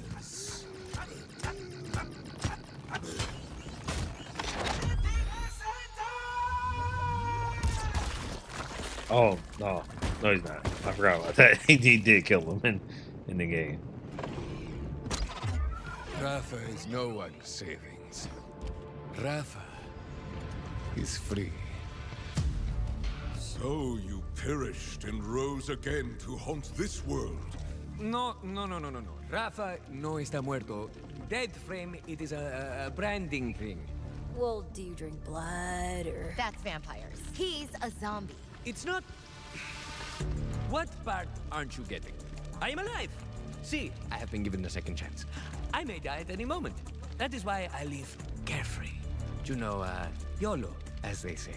Yolt, given your supernatural resurrection. You know what? Fine. Yolt. Ay, son idiotas. So I feel like he has more meaning. I hope they do introduce like how they did in Borderlands 3. They introduce all the heads, like certain heads of the company for these guns that we've been using in Borderlands 2, like Jacobs, TDR, Molly Wong, Atlas, Hyperion. So I hope they continue that trend with that. So they are supposed to have a new weapon, a new manufacturer in this world. So, and then the last one, yeah. Oh yeah. I'll take that. So I wanted to go through all of the cinematic character shorts for all the characters when the last one came out, because there's only going to be 4 characters. I don't know if they might do more, but it's only 4 characters for right now. And then after that, we're going to I'm probably going to do this Google Pixel event, and then we're going to get on and play some what's the name. So I'm finna do some other stuff right quick. Screw you! Would you like to add a 2-year warranty for only $19.99? Thanks for shopping at mass market appeal. Hey, just this. Sure. Did you see the third one? It was okay. Deafening 2, Death to Meet You was way better. I know, right? I hear in this one, a guy gets cut in half sideways, and you can see his brain and stuff. Cool. Yeah, cool.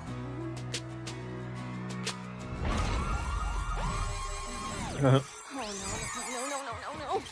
It's a sale! So But Mercenary Day's not for months. It just came early!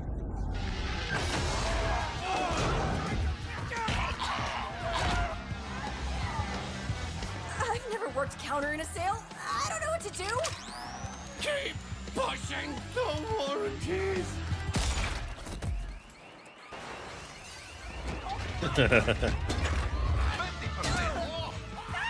The last one's mine.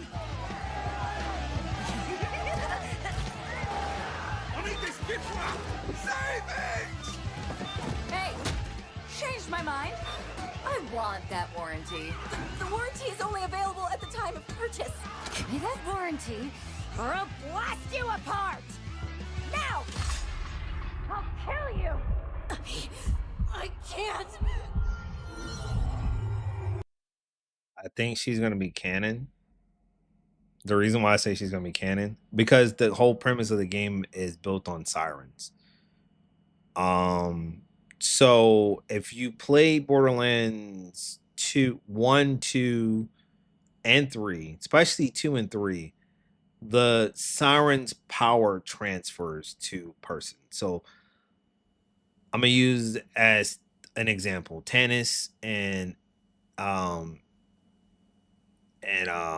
Angel. When Angel died in Borderlands 2, her powers manifested and transferred over to Tannis, and Tannis became a siren. Yeah, so there's multiple sirens on that can coexist at a time. Maya and that girl that she had, she turned into a siren. And then what's the name? Lilith was already a siren. She's a powerful siren at this point because she had her powers for a very long time. There was another siren at the beginning of the beginning of Borderlands in Borderlands 1, but she died at the end when you know open up the vault and the warrior and stuff like that. So not the warrior, I think was it the destroyer? I think that was the vault monster. But yeah, when you open up that vault, she died like right at the end, like literally. So I think she's gonna be canon. The reason why I say that because she just manifests her siren powers during this whole event.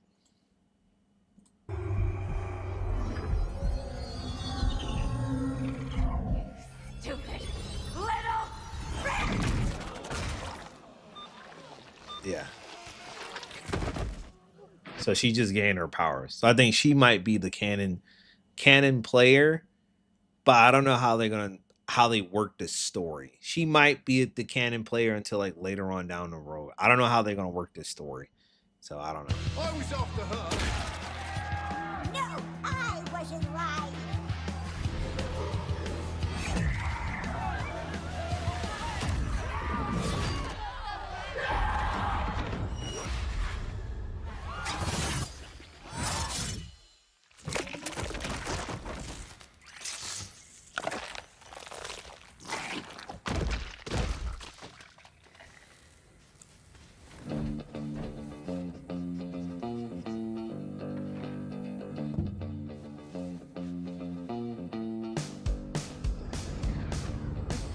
That really happened? You just got magic siren powers out of nowhere? Yeah, pretty much. So you became a vault hunter to get away from this store. More or less. And now you are here on this forgotten world, battling terrible creatures and the dread robotic legions of an immortal tyrant. Still better than retail. Oh, yes, absolutely. Yeah. Well, that's the ending of that. So now I'm about to do something. Or go, give me a second. I'm going to mute this, and then let's do that. Ah, that's not what I wanted to do. Let's go to videos.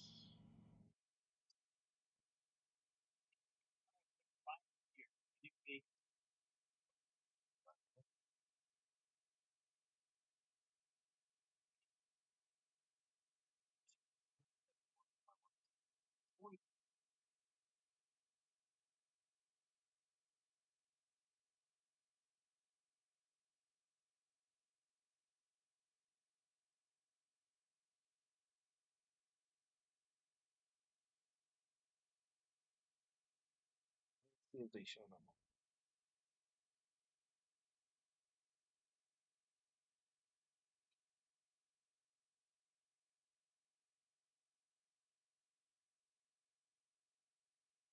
Fucking like button, man.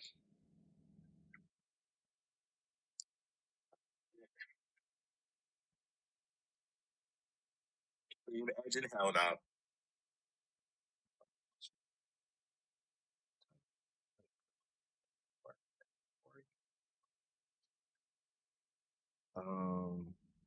Yes.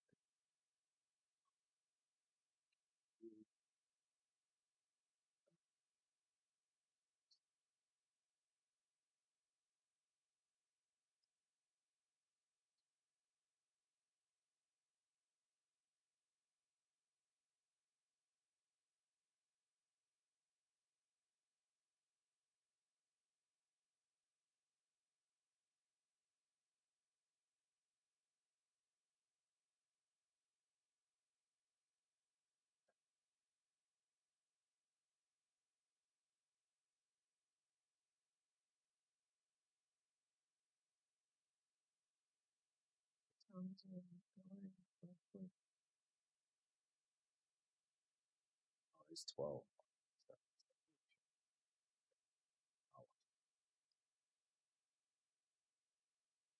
All right. Goal is to get done. So,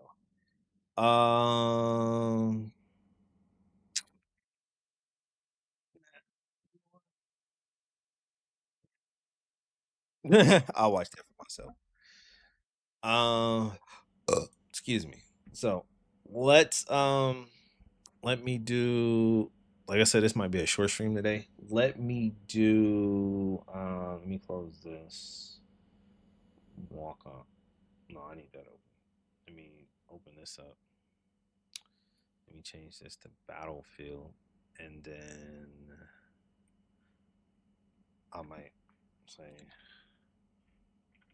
Battlefield 42, and then done. All right, and then we can close this, and then I can open this up,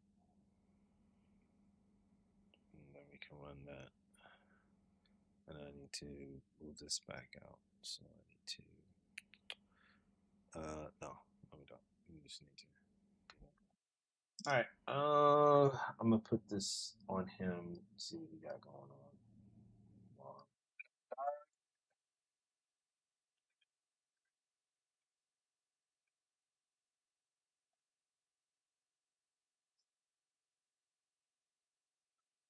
All right. I'm gonna play a little bit of Battlefield, and then after that, if it starts to like not look well, I'm probably just gonna cut it. So hopefully it looks good. So I gotta get this shit set up first. So let me give me like a good minute or two. Let me get this set up.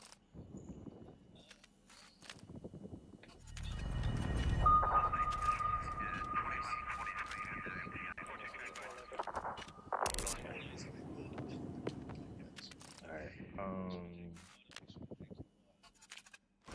Ready to deploy. Yeah. See, that's the problem. All right.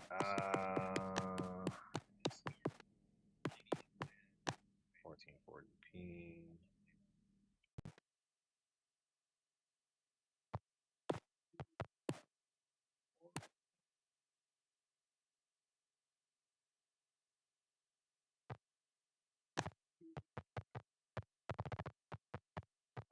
I think I'm gonna leave everything here. Put this on performance. Put this. I think I'm gonna leave it. Should be good.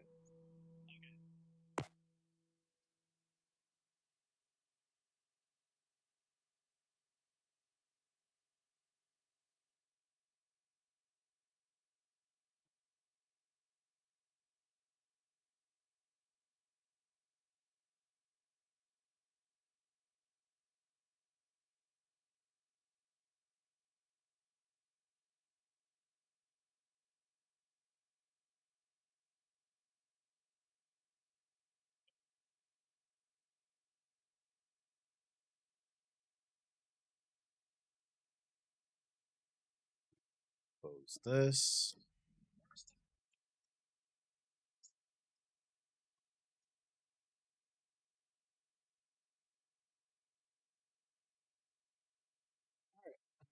Let's see what we playing. I think we're gonna play this. We're gonna start with this. I think it says that kill. I think it says restore teammates. Restore. Oh yeah. Okay, so I know what to do. Let me change.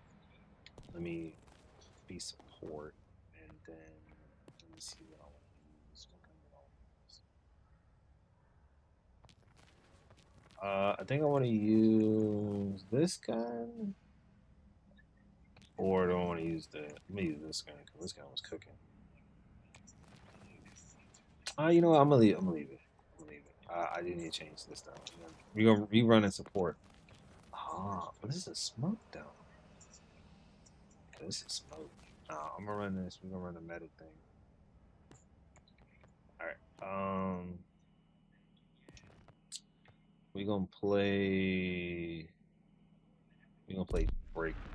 Oh, yeah. We gonna play breakthrough. Who the hell is Craig? All right. All right. So you're probably gonna just get one game, and then I'm probably gonna. Like I said, it's a short ass stream today. We'll make it a little longer. I'm gonna try to do a little bit. Try to do a little bit longer. Keep in mind, I'm gonna try to get this thing running on Friday. So Friday, 2K is gonna be a thing. Yeah, Friday is gonna be a thing for 2K. 2K is gonna be a big thing on Friday. So, hold on. Let me check something. Oh yeah, I fixed it.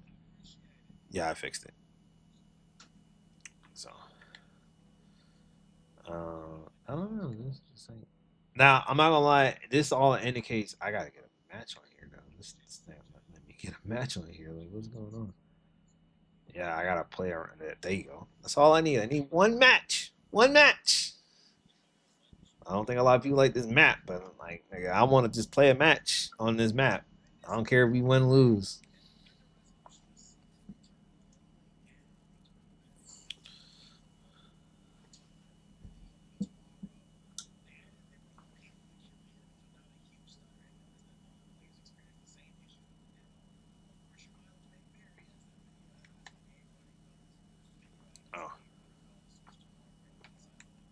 Ooh, what is this? What are these? Who's in the tank? It's so many. Ooh, it's so many. It's so many. Oh.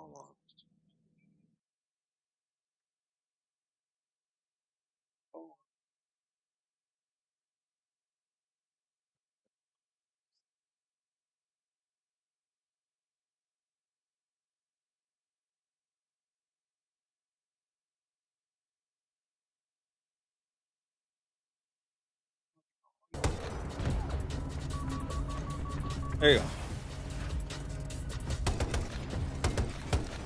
I know these things explode in the water. Oh. Yeah, hurry up, get to this damn thing. Alpha 1 attack begun by our forces.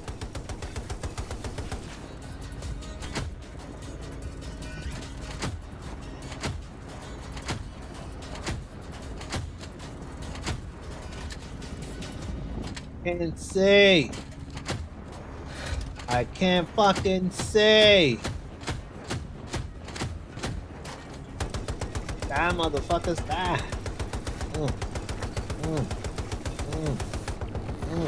What? Outside the combat area. Head back.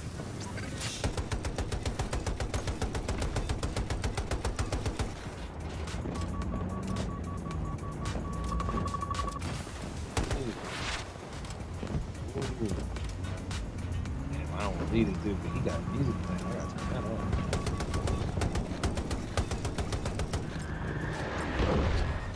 Hey.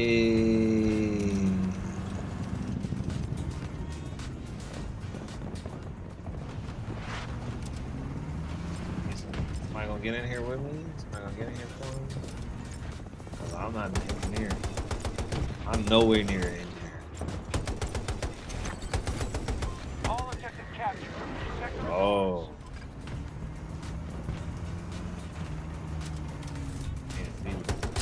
Someone in front!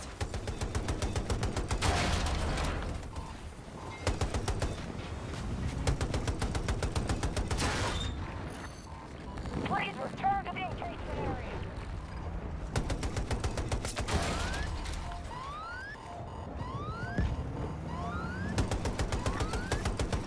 Russian outpost detected. Objectives assigned. Take the sector. Bravo 1 under assault by Allied forces.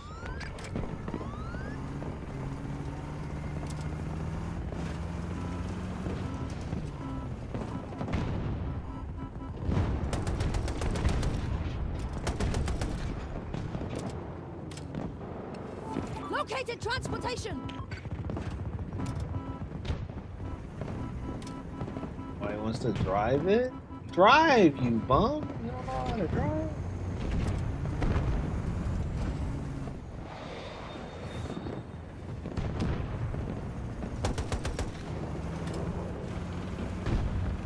I got stuck into the vehicle, so I'm gonna ride or die. All objectives are under our control. Sector secure. What's up there?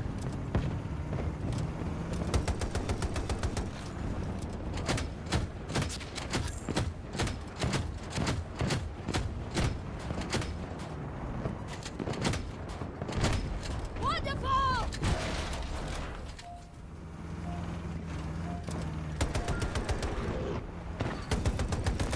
Push them back, but not far. Secure this sector.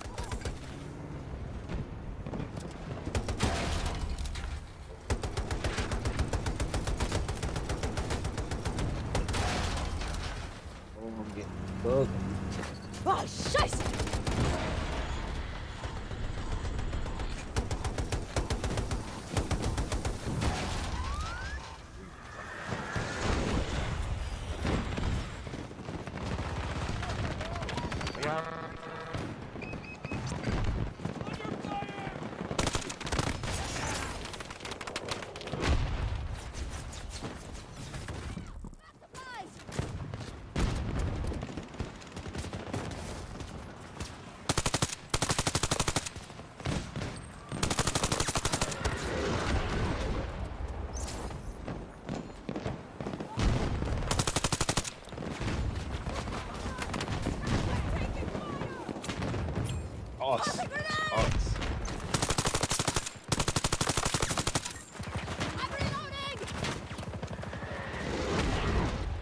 Oh my God.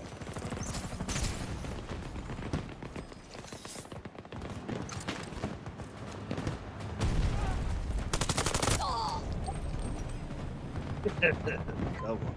Oh, what the hell? Did it freeze? It froze. Hold on. Time out.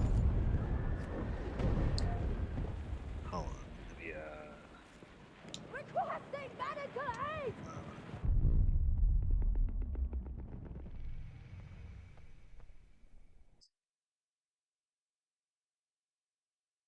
all right. Let me go to and do. Let me go back. Let me see.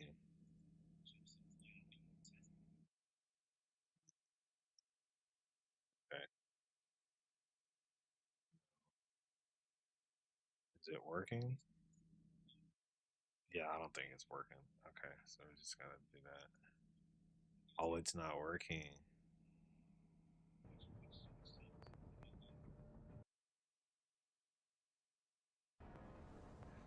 Oh, it's not working. What the hell is going on?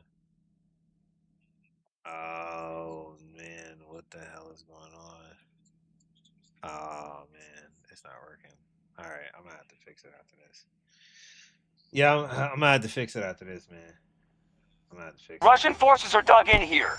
Take the sector. Like you You can get hear to it, set. but I can't see it.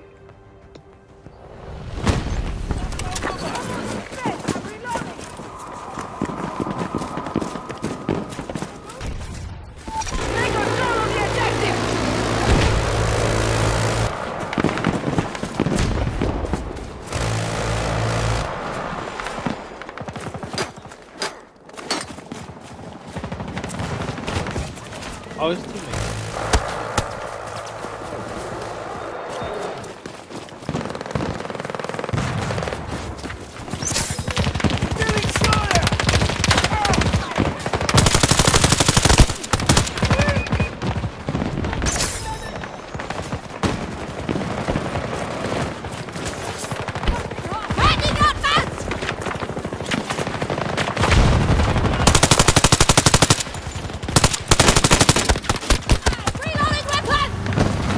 Our attack on Delta 2 is underway.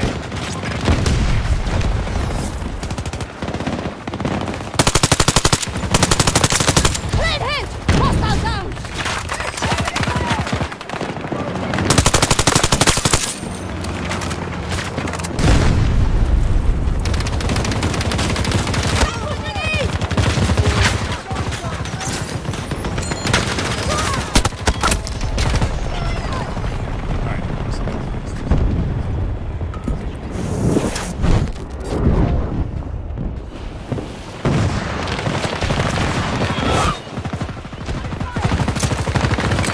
Grenade going out!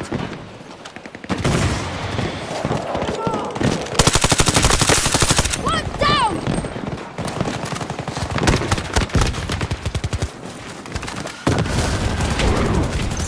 Supplies! Use them!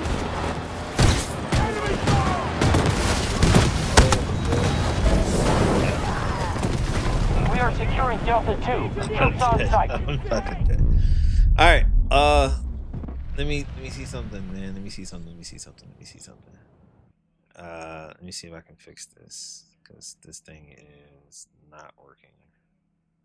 I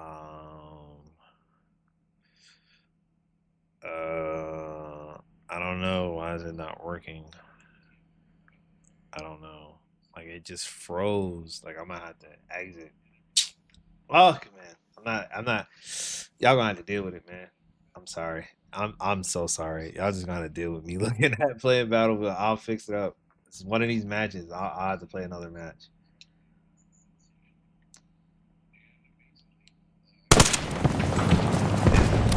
Reloading! If I can't get it fixed and work, then we'll just.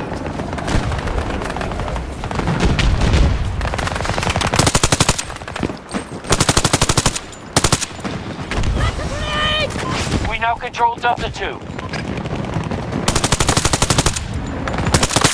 Tango down! Reloading!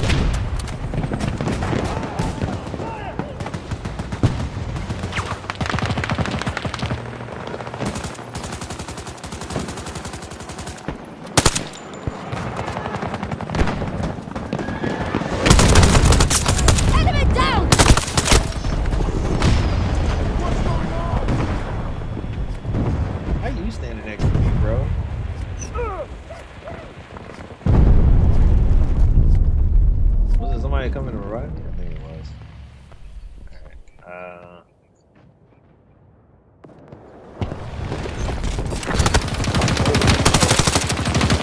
down! Take the supplies! God damn. Ah.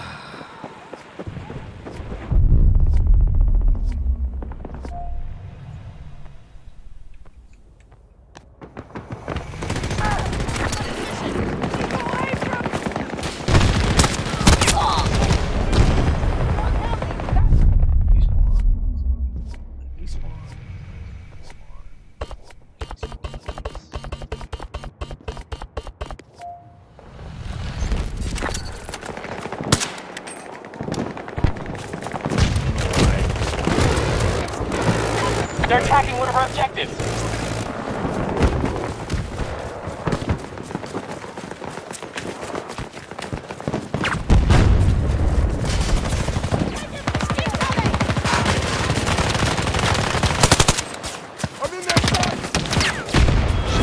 Use this! Stay alive!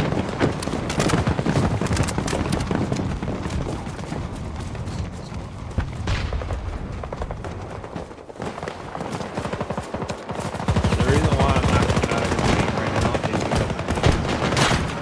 because number one, it was very hard.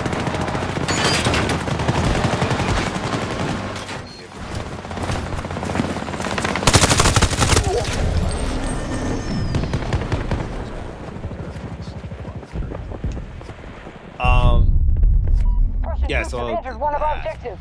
deal with it. That's all I can say. Just deal with it. I'll try to fix it. I'll probably close it later.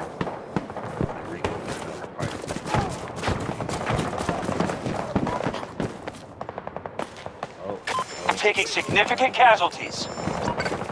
We've lost Delta 2.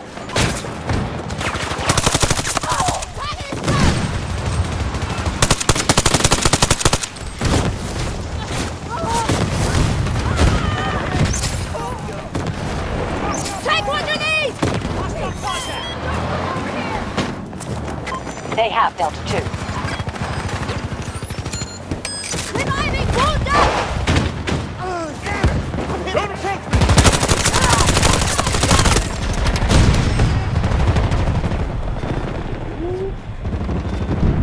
Oh, guys. What is up to? Ah.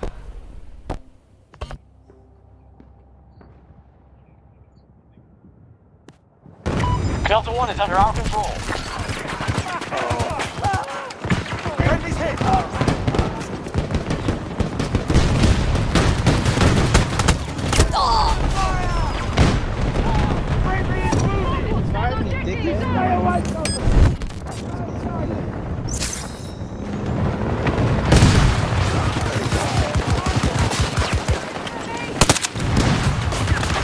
Our troops are moving to attack Delta 2.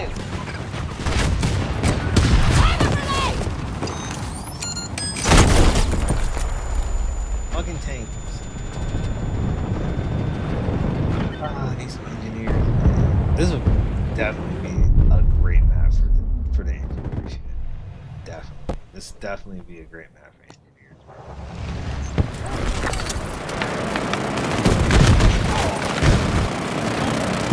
Russians are attacking one of our objectives.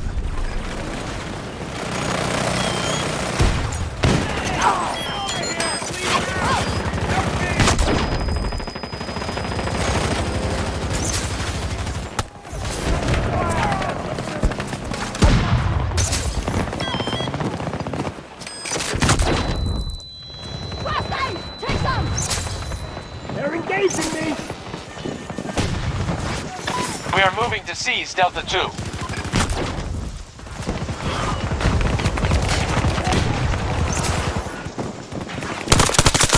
Threat eliminated! Man down! The hot ball!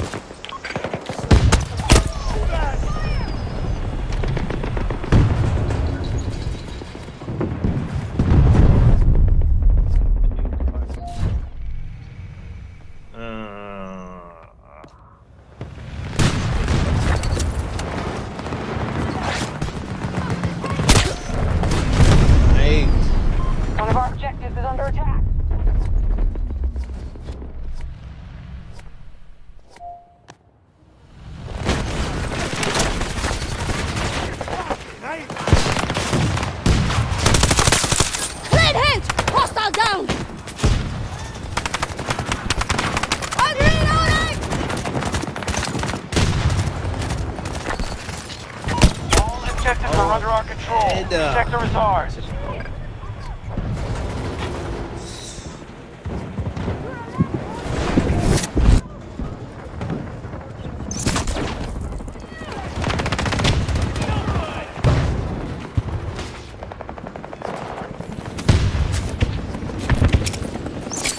Throwing grenade! Get down!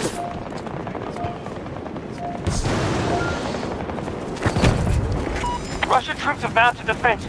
We'll have to fight to take the sector. Steady, I have got you. Ooh, I have health restored.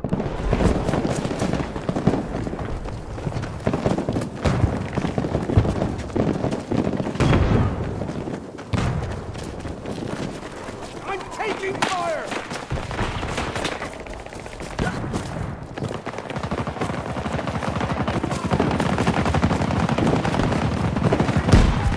Get them on their feet!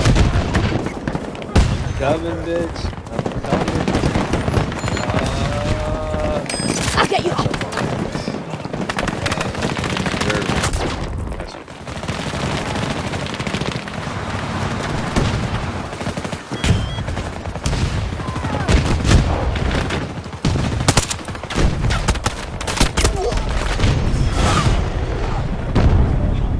It's just nose diving helicopters and shit. What is going on here?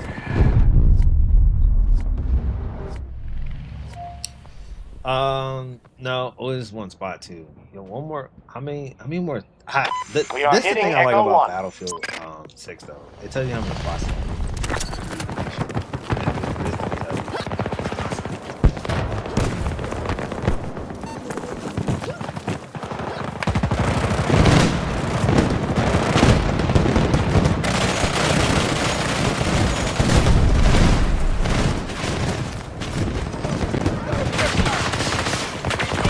Take these men!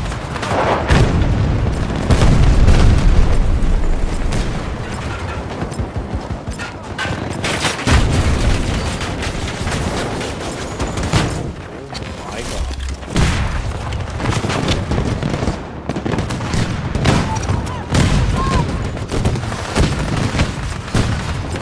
Reserves are down by a quarter.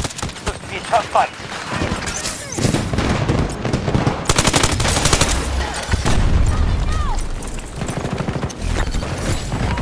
Secured this sector.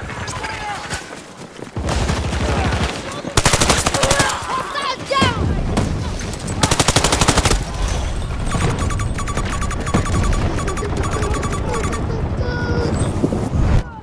Oh my God.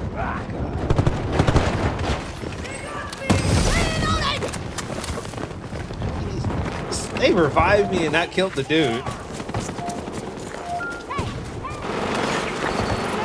The enemy has regrouped. Secure the sector before moving on.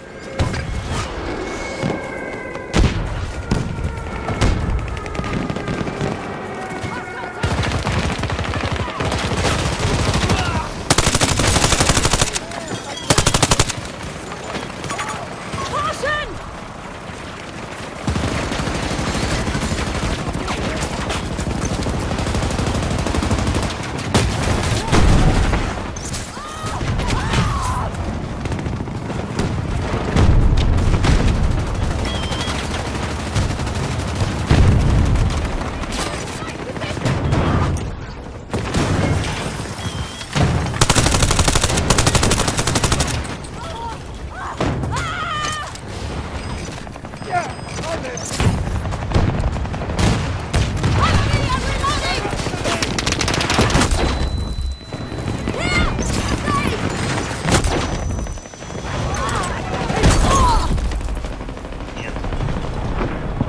Oh, it was a tank. I don't need help. Take it.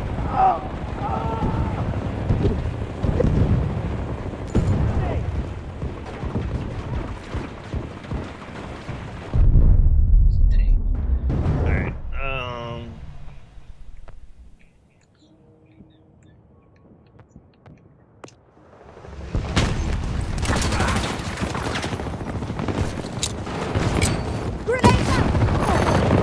Snowpack, return to the fight. I get you moving! Hold on!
way to lose a lot of fucking lives.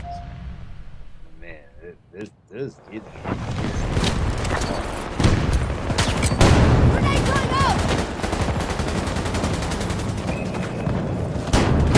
Assault on Foxtrot 1 begun by our forces.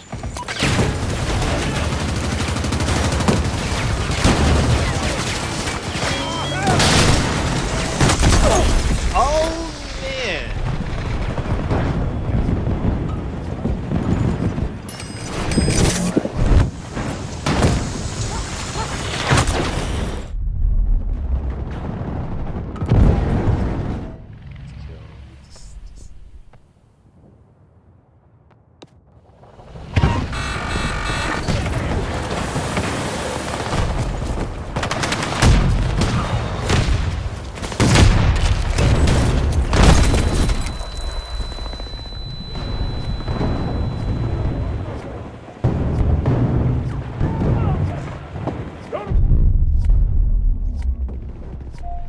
Allied forces have spent substantial resources.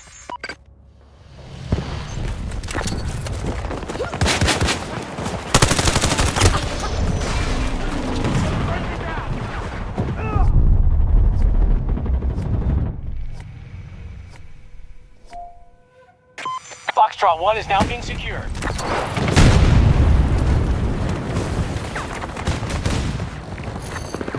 You've left the engagement area. We need you back.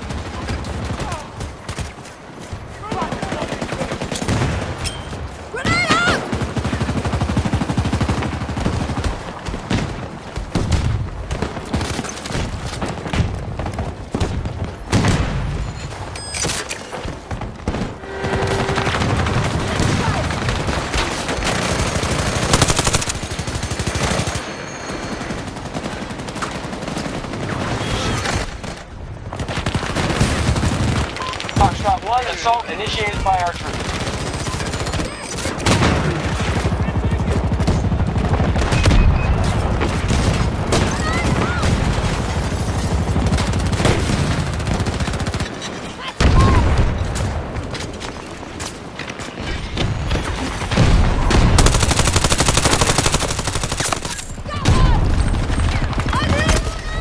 What? Help me get moving! Damn. Got clap. We did clap. Fire! Requesting medic! Taking fire!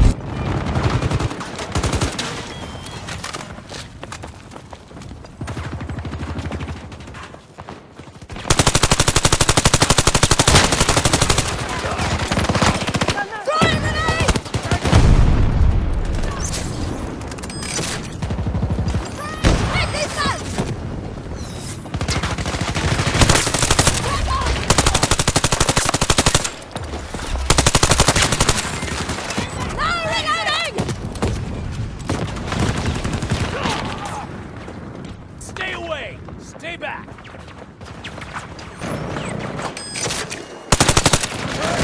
All objectives captured. Sector is ours. Target neutralized!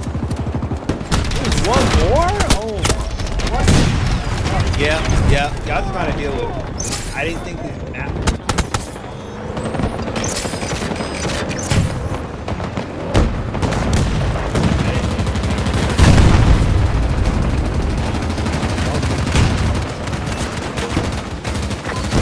Final sector. Expect heavy resistance.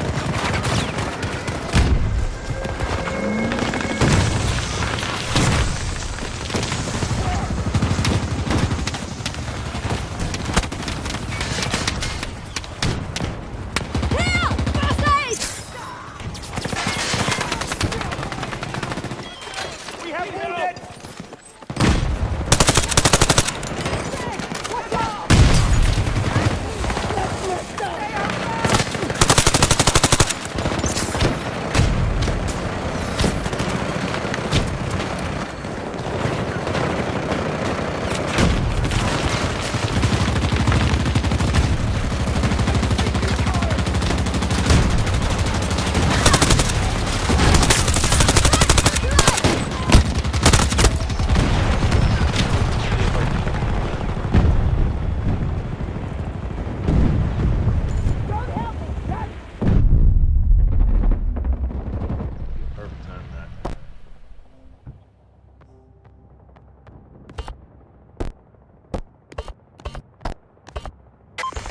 this far, no Pats.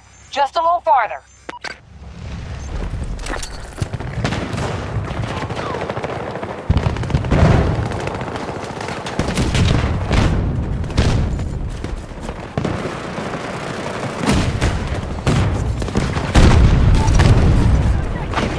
It's already a costly battle.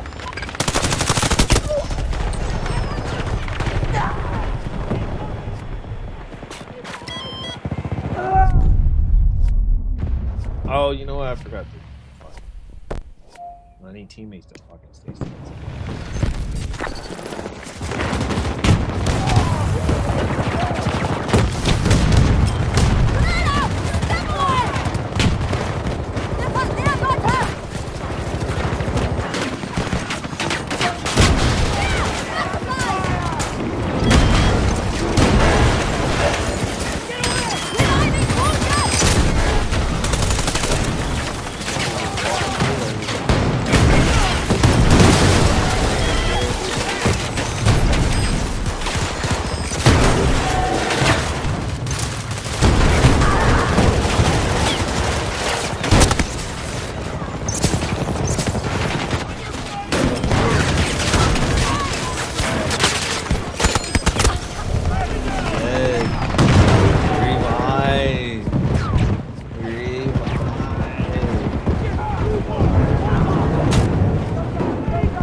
Take the final sector!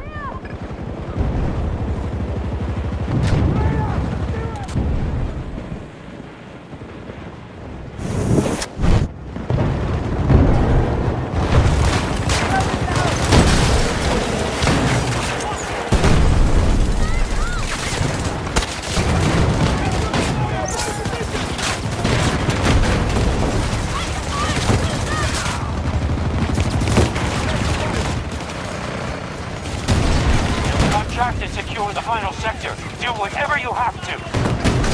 There's one less fight than this.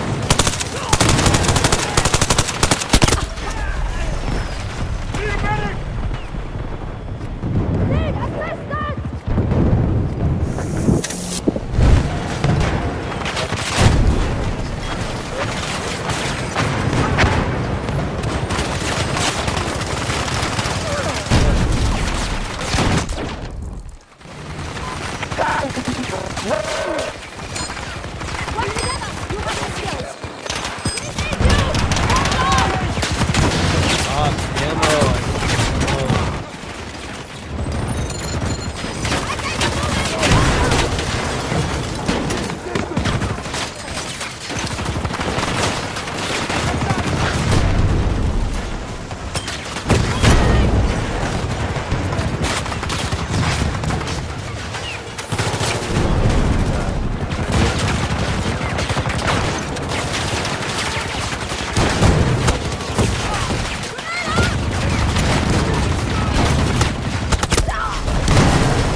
Another nigga kept coming out of the doorway. Oh my god.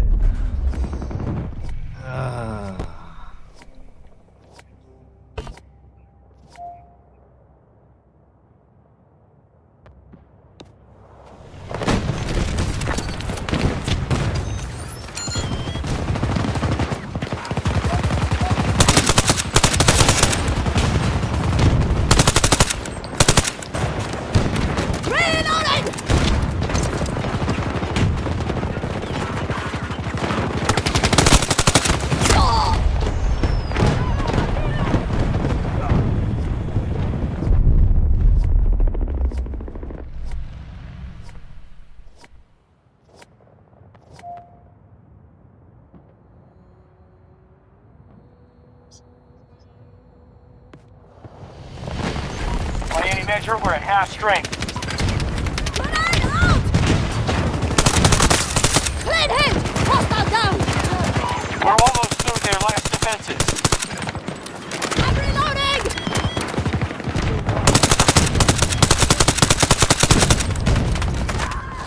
One of our team is down!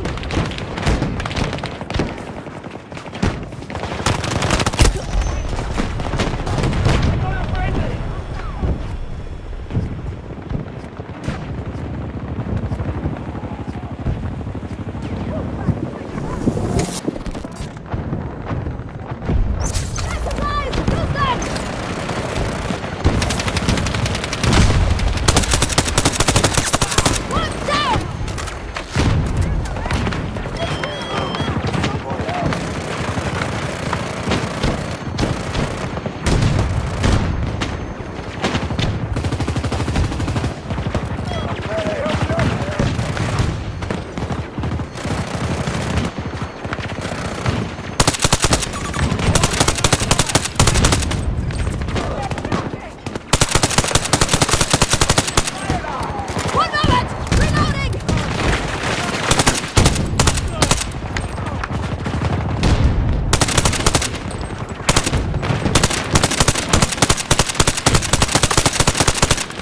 I need to reload! Russian forces are leaving the site. We've secured it. Well done. Fuck it, man. One. Alright. Play one more, and then we gonna get off.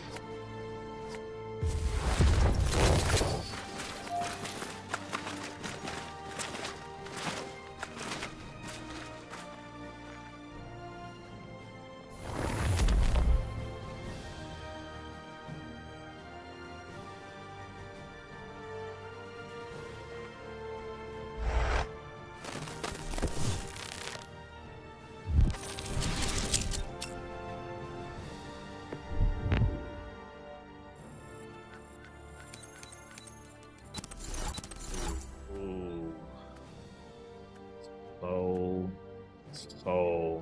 So good.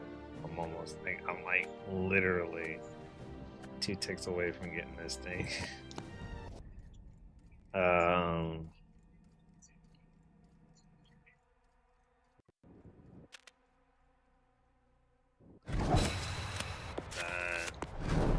that, that.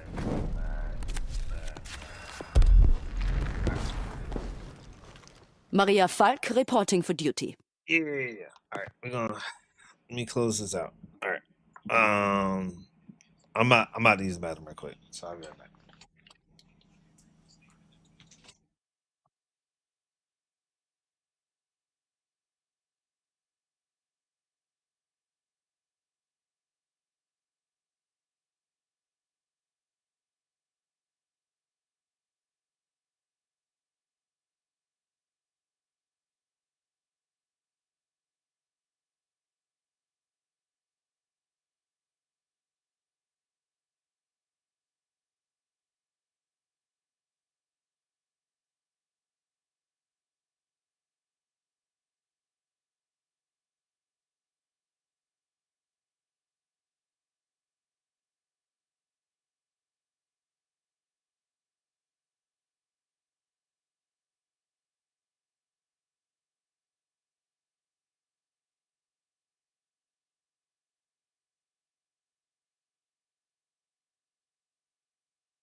This again. Let's try this again. All right, let's try this again. Let's turn this off.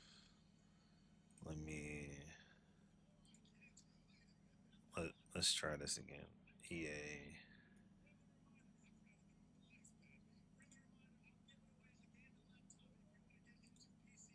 It's not.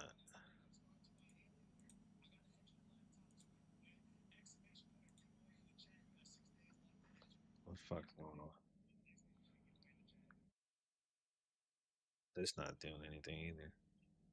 The fuck is going on? It's not even showing anything. Oh, oh that's part of the reason why. Yeah, I got it. Okay, okay.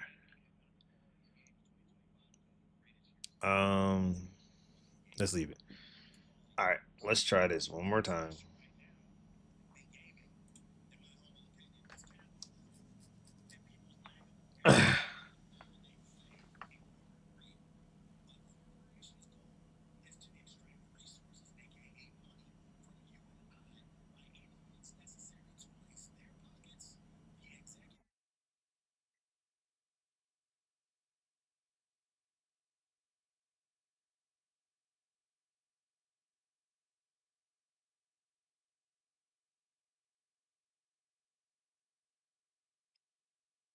All right, let's try this one more time.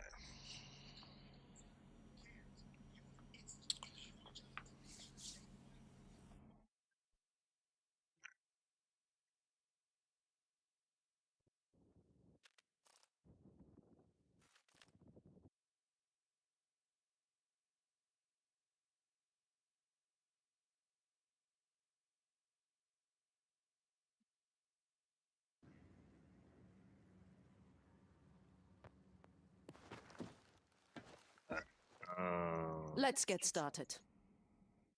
No, that's not what I want.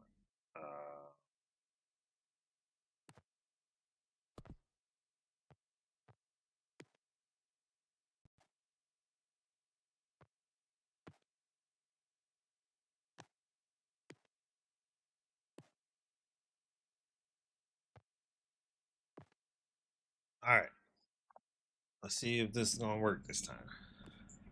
Cause it froze the fuck out, and I don't know what the fuck happened.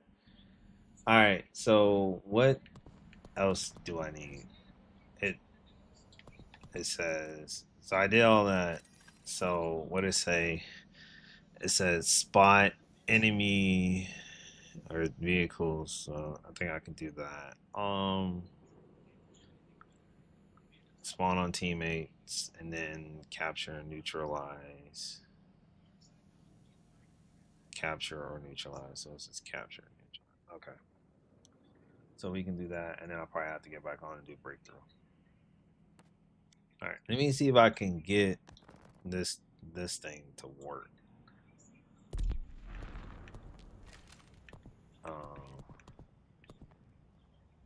Let me see if I can get this to work. What class I want to pick?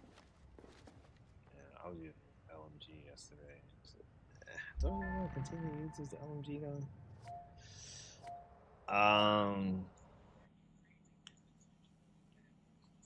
That's the question. Like, do I want to continue to use the LMG? I don't think so. Well, you know what? I'm close to this thing. So, yeah, I'm gonna play one more game. This is probably gonna be my last game. Yeah, because the game before was fucked up.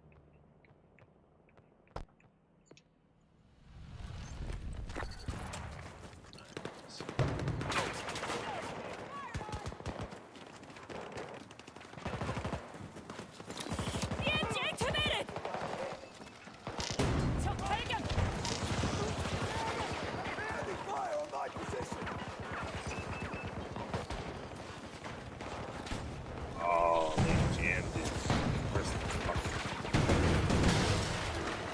Bro, ooh, I got somebody in the corner. The grenade. I got hit with an EMP grenade. Ooh, somebody. Ooh, I killed somebody. Hey.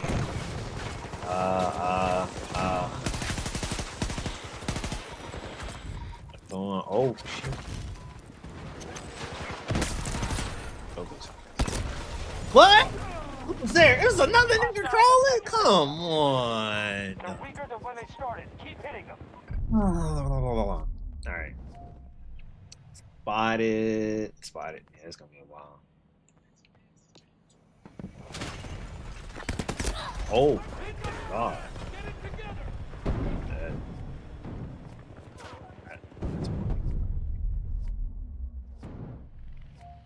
Try this again.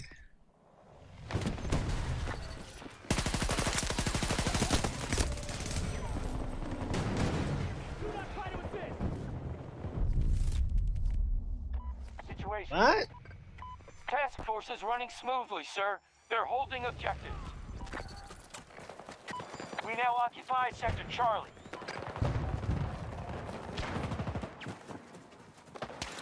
Our forces are taking more sectors than the enemy. This is how we defeat them. Sit up downstairs. Oh.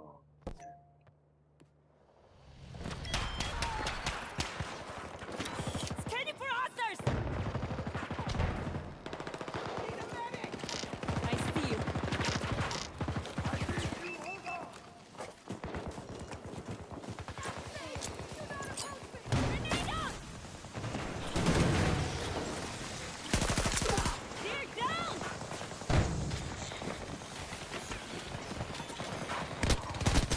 Fuck. Just lost Sector Bravo to the hostiles. Oh, yeah, let's see. Come on, man. Get aggressive. Get the fuck The aggressive. enemy holds more sectors than us. It's time to push up. Get all kind of aggressive.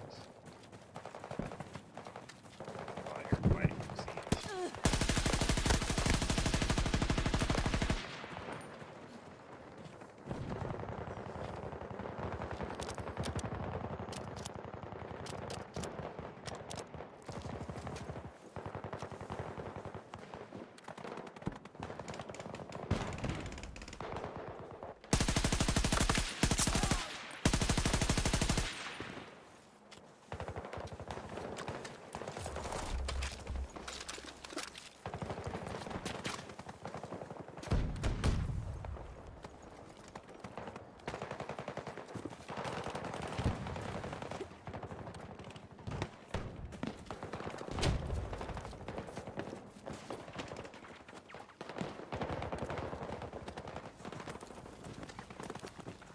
We've got troops going for Bravo 1.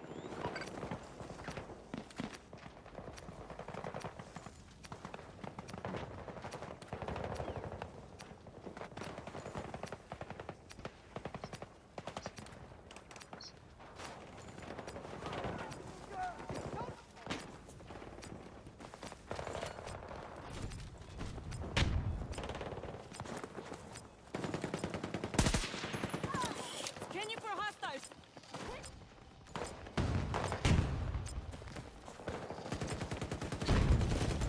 EMG on!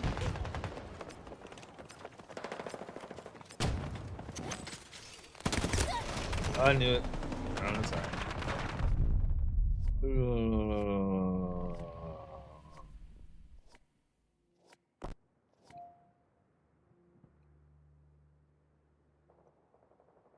We've taken Sector Alpha.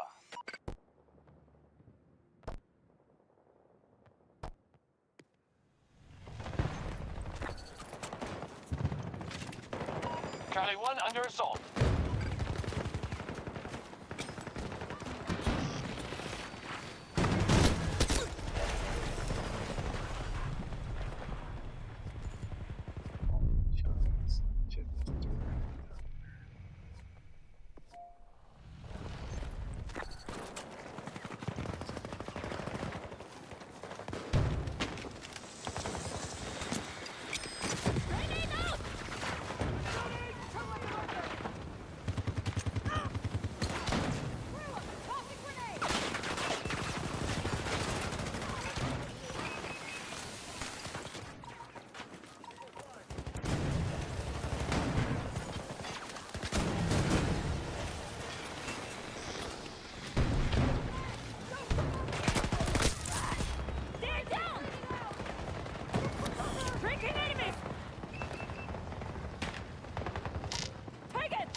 Sector Charlie has fallen to the hostiles. I would fall on the shit. I would fall on under the shitty team.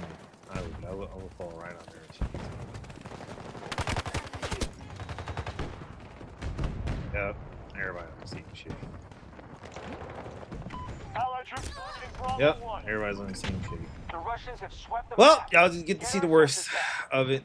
Infiltrated by sorry Call of Duty players. I wish y'all go back to COD. Black Ops 6 is not that bad. Y'all just suck at it. Stay in the area that y'all claim to claim to be king. Stay out of my Battlefield game, please. I like to come here and play Battlefield without any fucking worry. You know? This is annoying. This is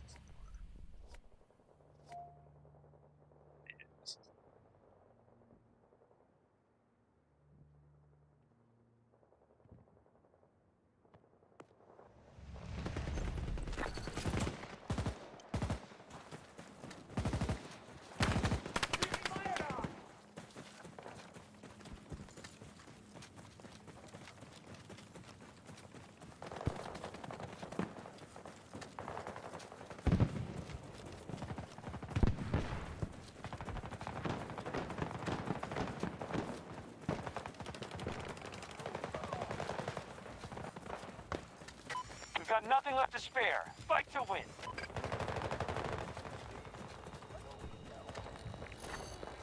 You're lost. Get back. Thank you. All sectors retreat. Battle's lost. We don't need any more Terrible losses Call of today. Duty players, man. COD players. Look, all these players, bro. Just COD players. None of the COD players, bro.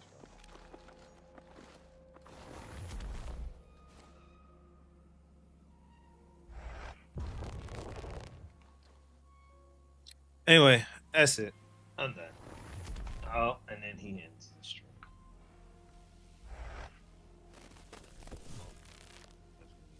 It's a great time to have technical difficulties.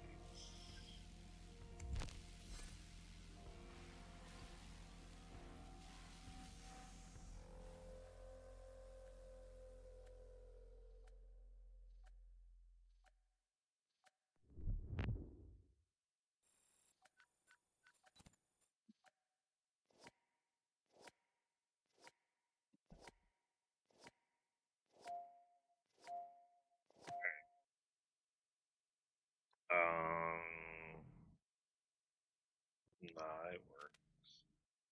Terrible game. 가자.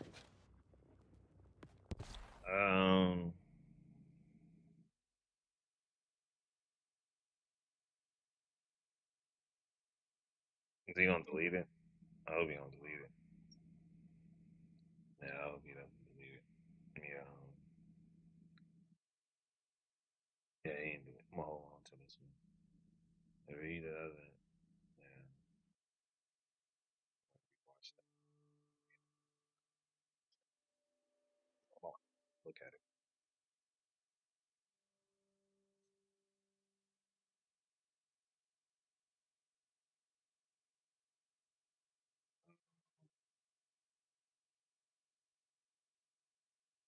He should.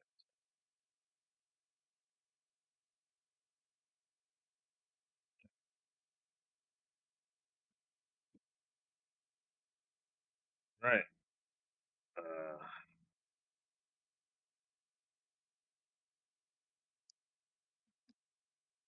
Okay.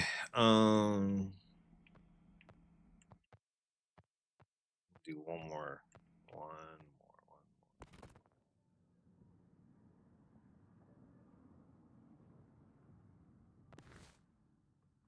What did it say? It says capture and neutralize.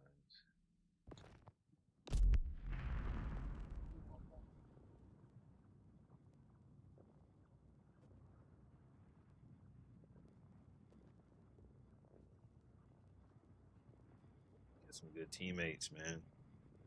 All right, it's gonna be my last one. I want to get off. My PC is high. Maybe my last one. My PC is running a little high.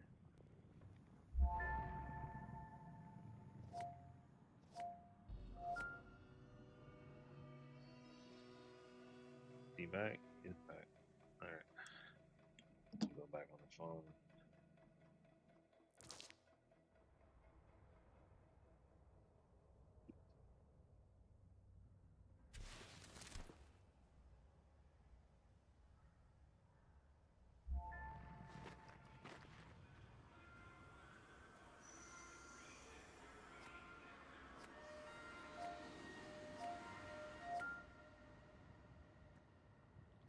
Thanks for answering the call, Notepads. We have a high priority mission for you in Chile.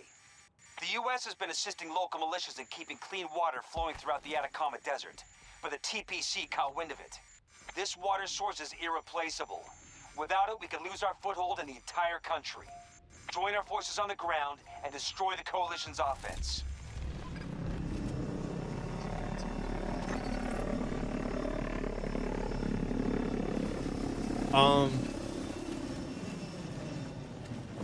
Ooh. Who the fuck just fell out of the sky and died?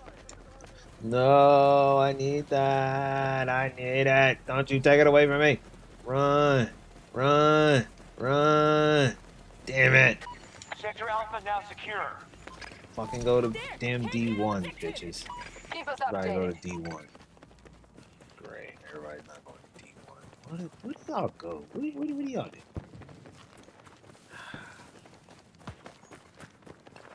We must take the objective. Keep us updated. We should have taken the objective.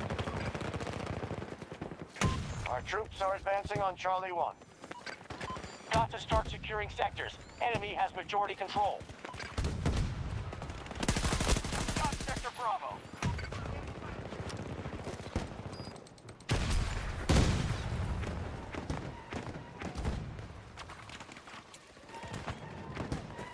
Enemy sighted. Forces engaged. Task forces to your objectives.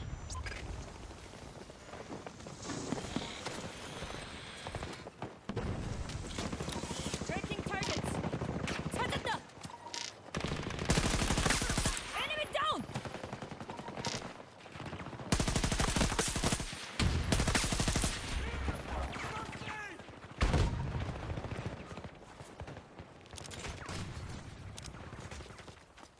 What the fuck with this stupid shit?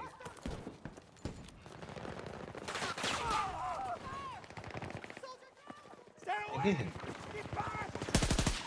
One of our objectives has been attacked. Hostile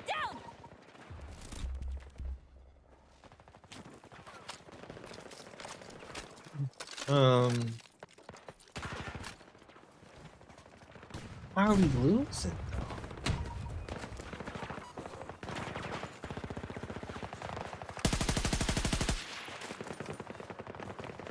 And we're losing C1. How are we losing C1? Taking the engine. Throwing grenade.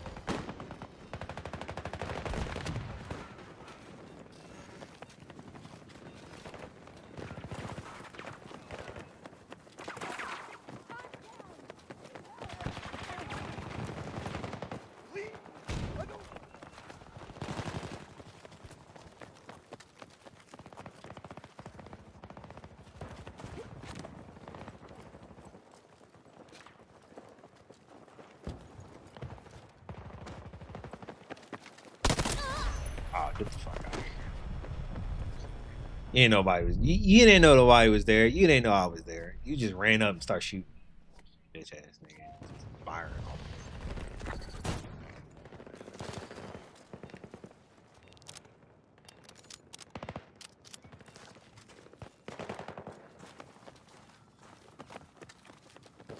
Go get another objective.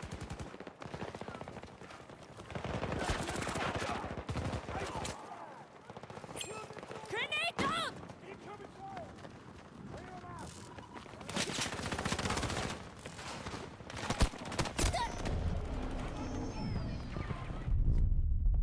Oh.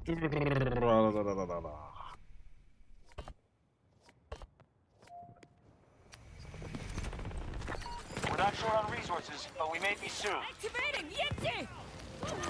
Got wounded.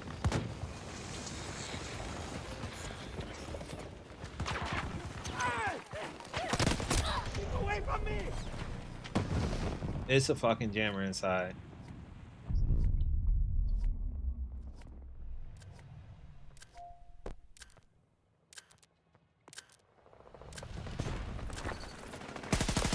Taking attack on Bravo 1.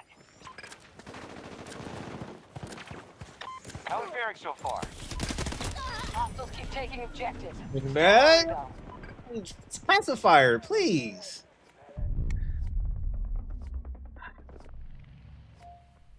Trying to make a fucking play and then these idiots don't fucking shoot nothing. Hello? Fucking make some suppressive fire. Thank you. Thank you.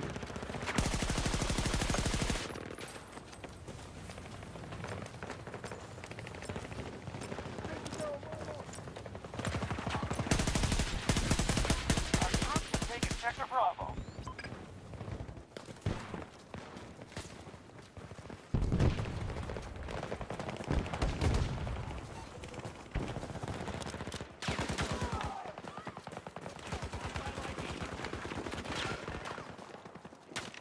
We can't let them keep all those sectors. Prepare to counterattack.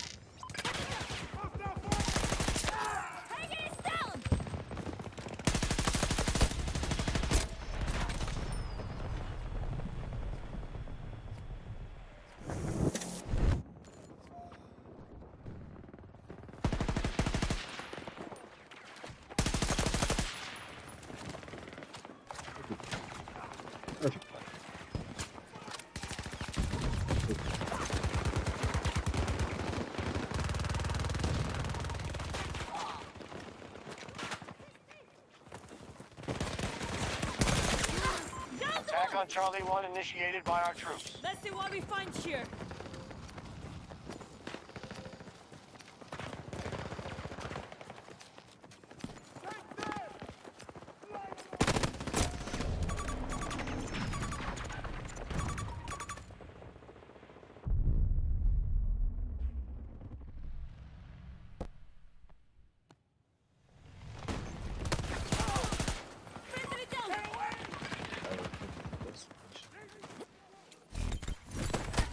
Conquered Sector Charlie. Yo, I'm tired of getting spotted by other things. I'm tired of getting shot. We have secured our enemy. Make sure you defend them. We have enemies attacking Charlie 1.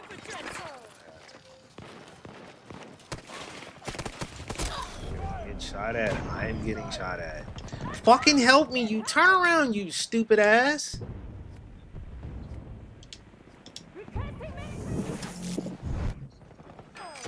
The enemy controls Sector Alpha. Hey, dick face. Fucking help teammates, stupid ass. Get off support if you're not gonna help your fucking teammates. Fucking moron.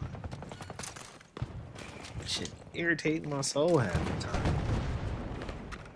I'm like, I'm getting shot at, and then these dickheads ain't trying to help nobody. They just pick support for whatever fucking reason they pick support. Don't know why.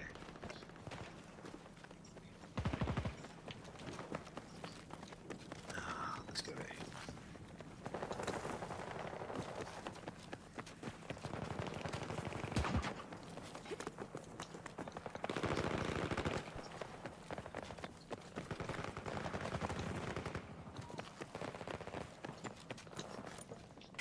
We now hold Sector Delta.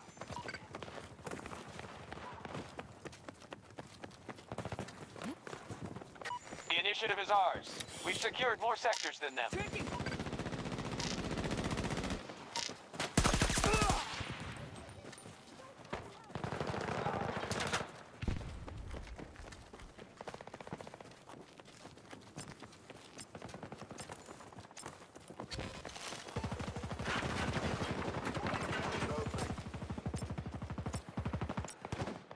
We're down to half-strength troops. I don't Sector know how Alpha has we're been losing. taken by us. That's the crazy part. We have secured most of the sectors. Defend them at all costs.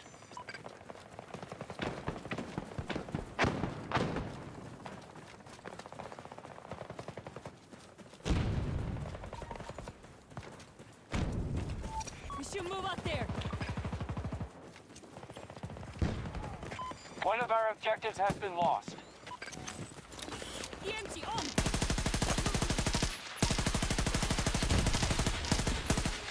We are about to attack Bravo 1. Enemy down! Stay away from me! We've taken control of Sector Bravo.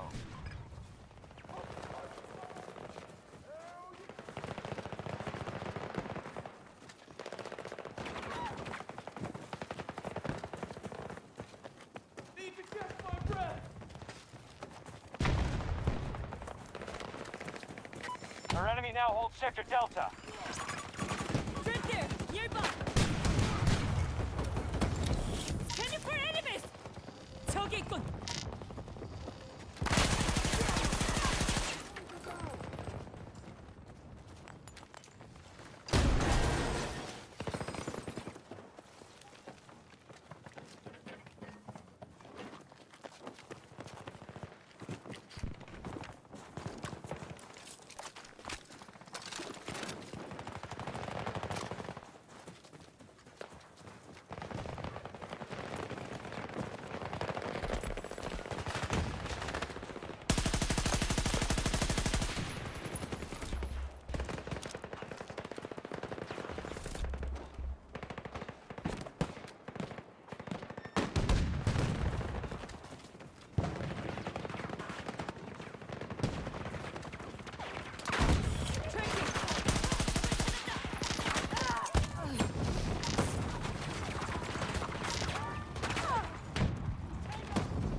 They have control of Sector Alpha. It's okay. Bro. If we don't stop them, they'll take every sector.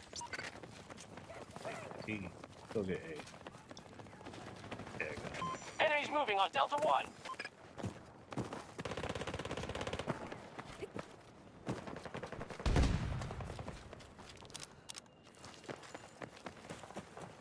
Oh, come on, come on, come on, come on.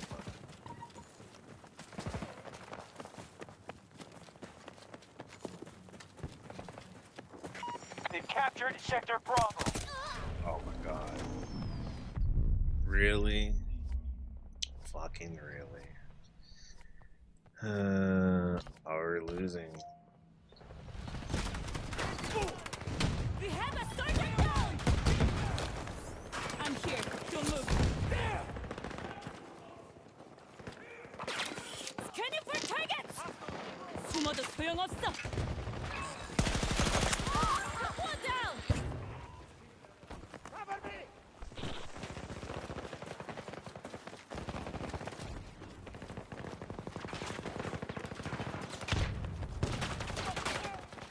Man down! That was hard. He's sitting up there.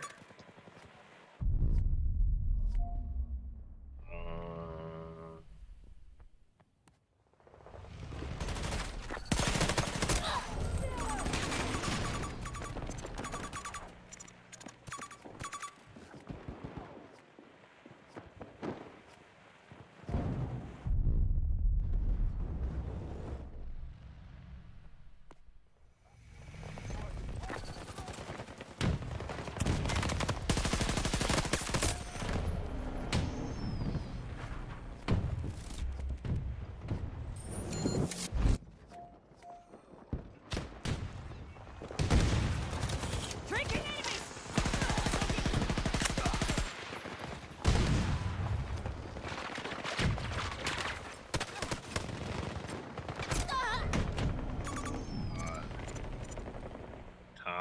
Up top on the roof. On top of the roof. I need help!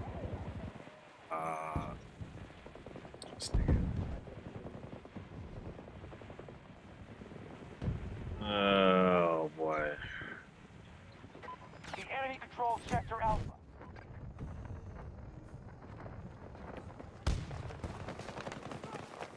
The hostiles control more sectors than we do. Counterattack immediately.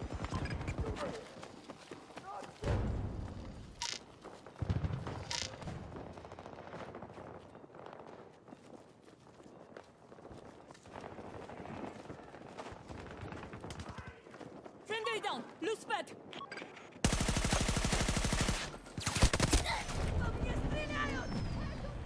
I don't have C4 for this nigga because I would have blown this shit up.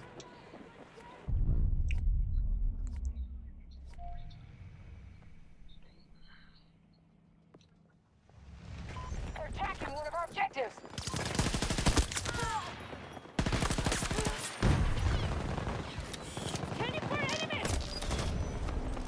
Right behind me in the back. Finally.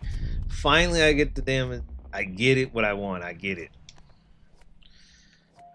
And we're finna lose. Alright. Yeah, we're finna lose.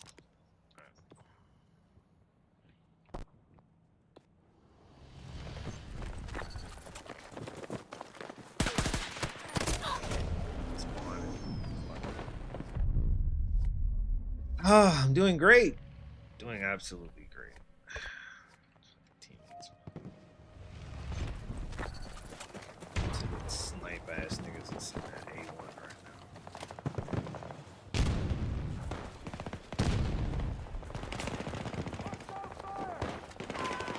Charlie sector has fallen. BMT on. Taking a heavy beating. Our reserves are almost depleted. I swear, bro.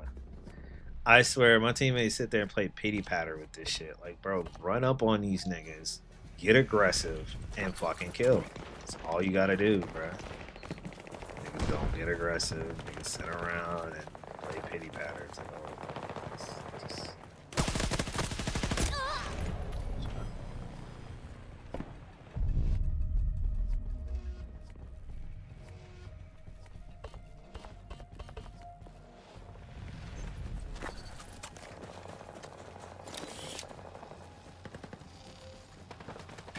Taking sector Alpha.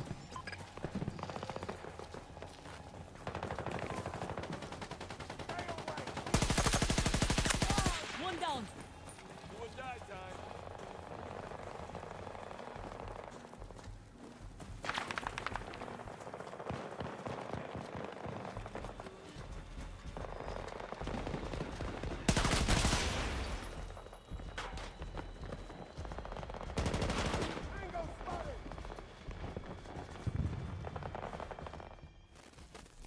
We lost. All forces withdraw. We can't win this one. Oh.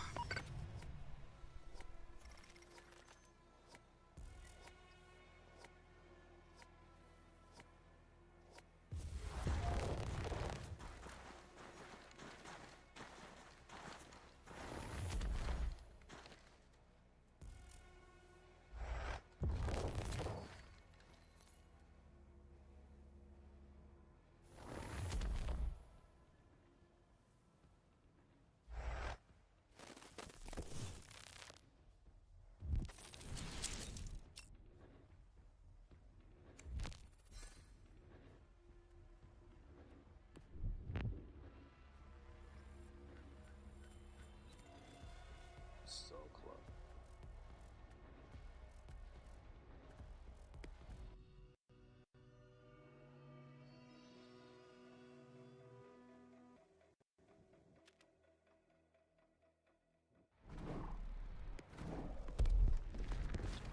All right. I think that's it. That's it. I'm done. I'm done. I will see y'all probably either Thursday or probably Thursday. Probably Thursday. See y'all on Thursday because that's what I feel like I'm coming back to. It's Thursday. I feel like I'm about to do it on Thursday. Oh wait, before I do that, let me turn this off. Thursday. Anyway, I'm up out of here. I'll see y'all Thursday. Peace.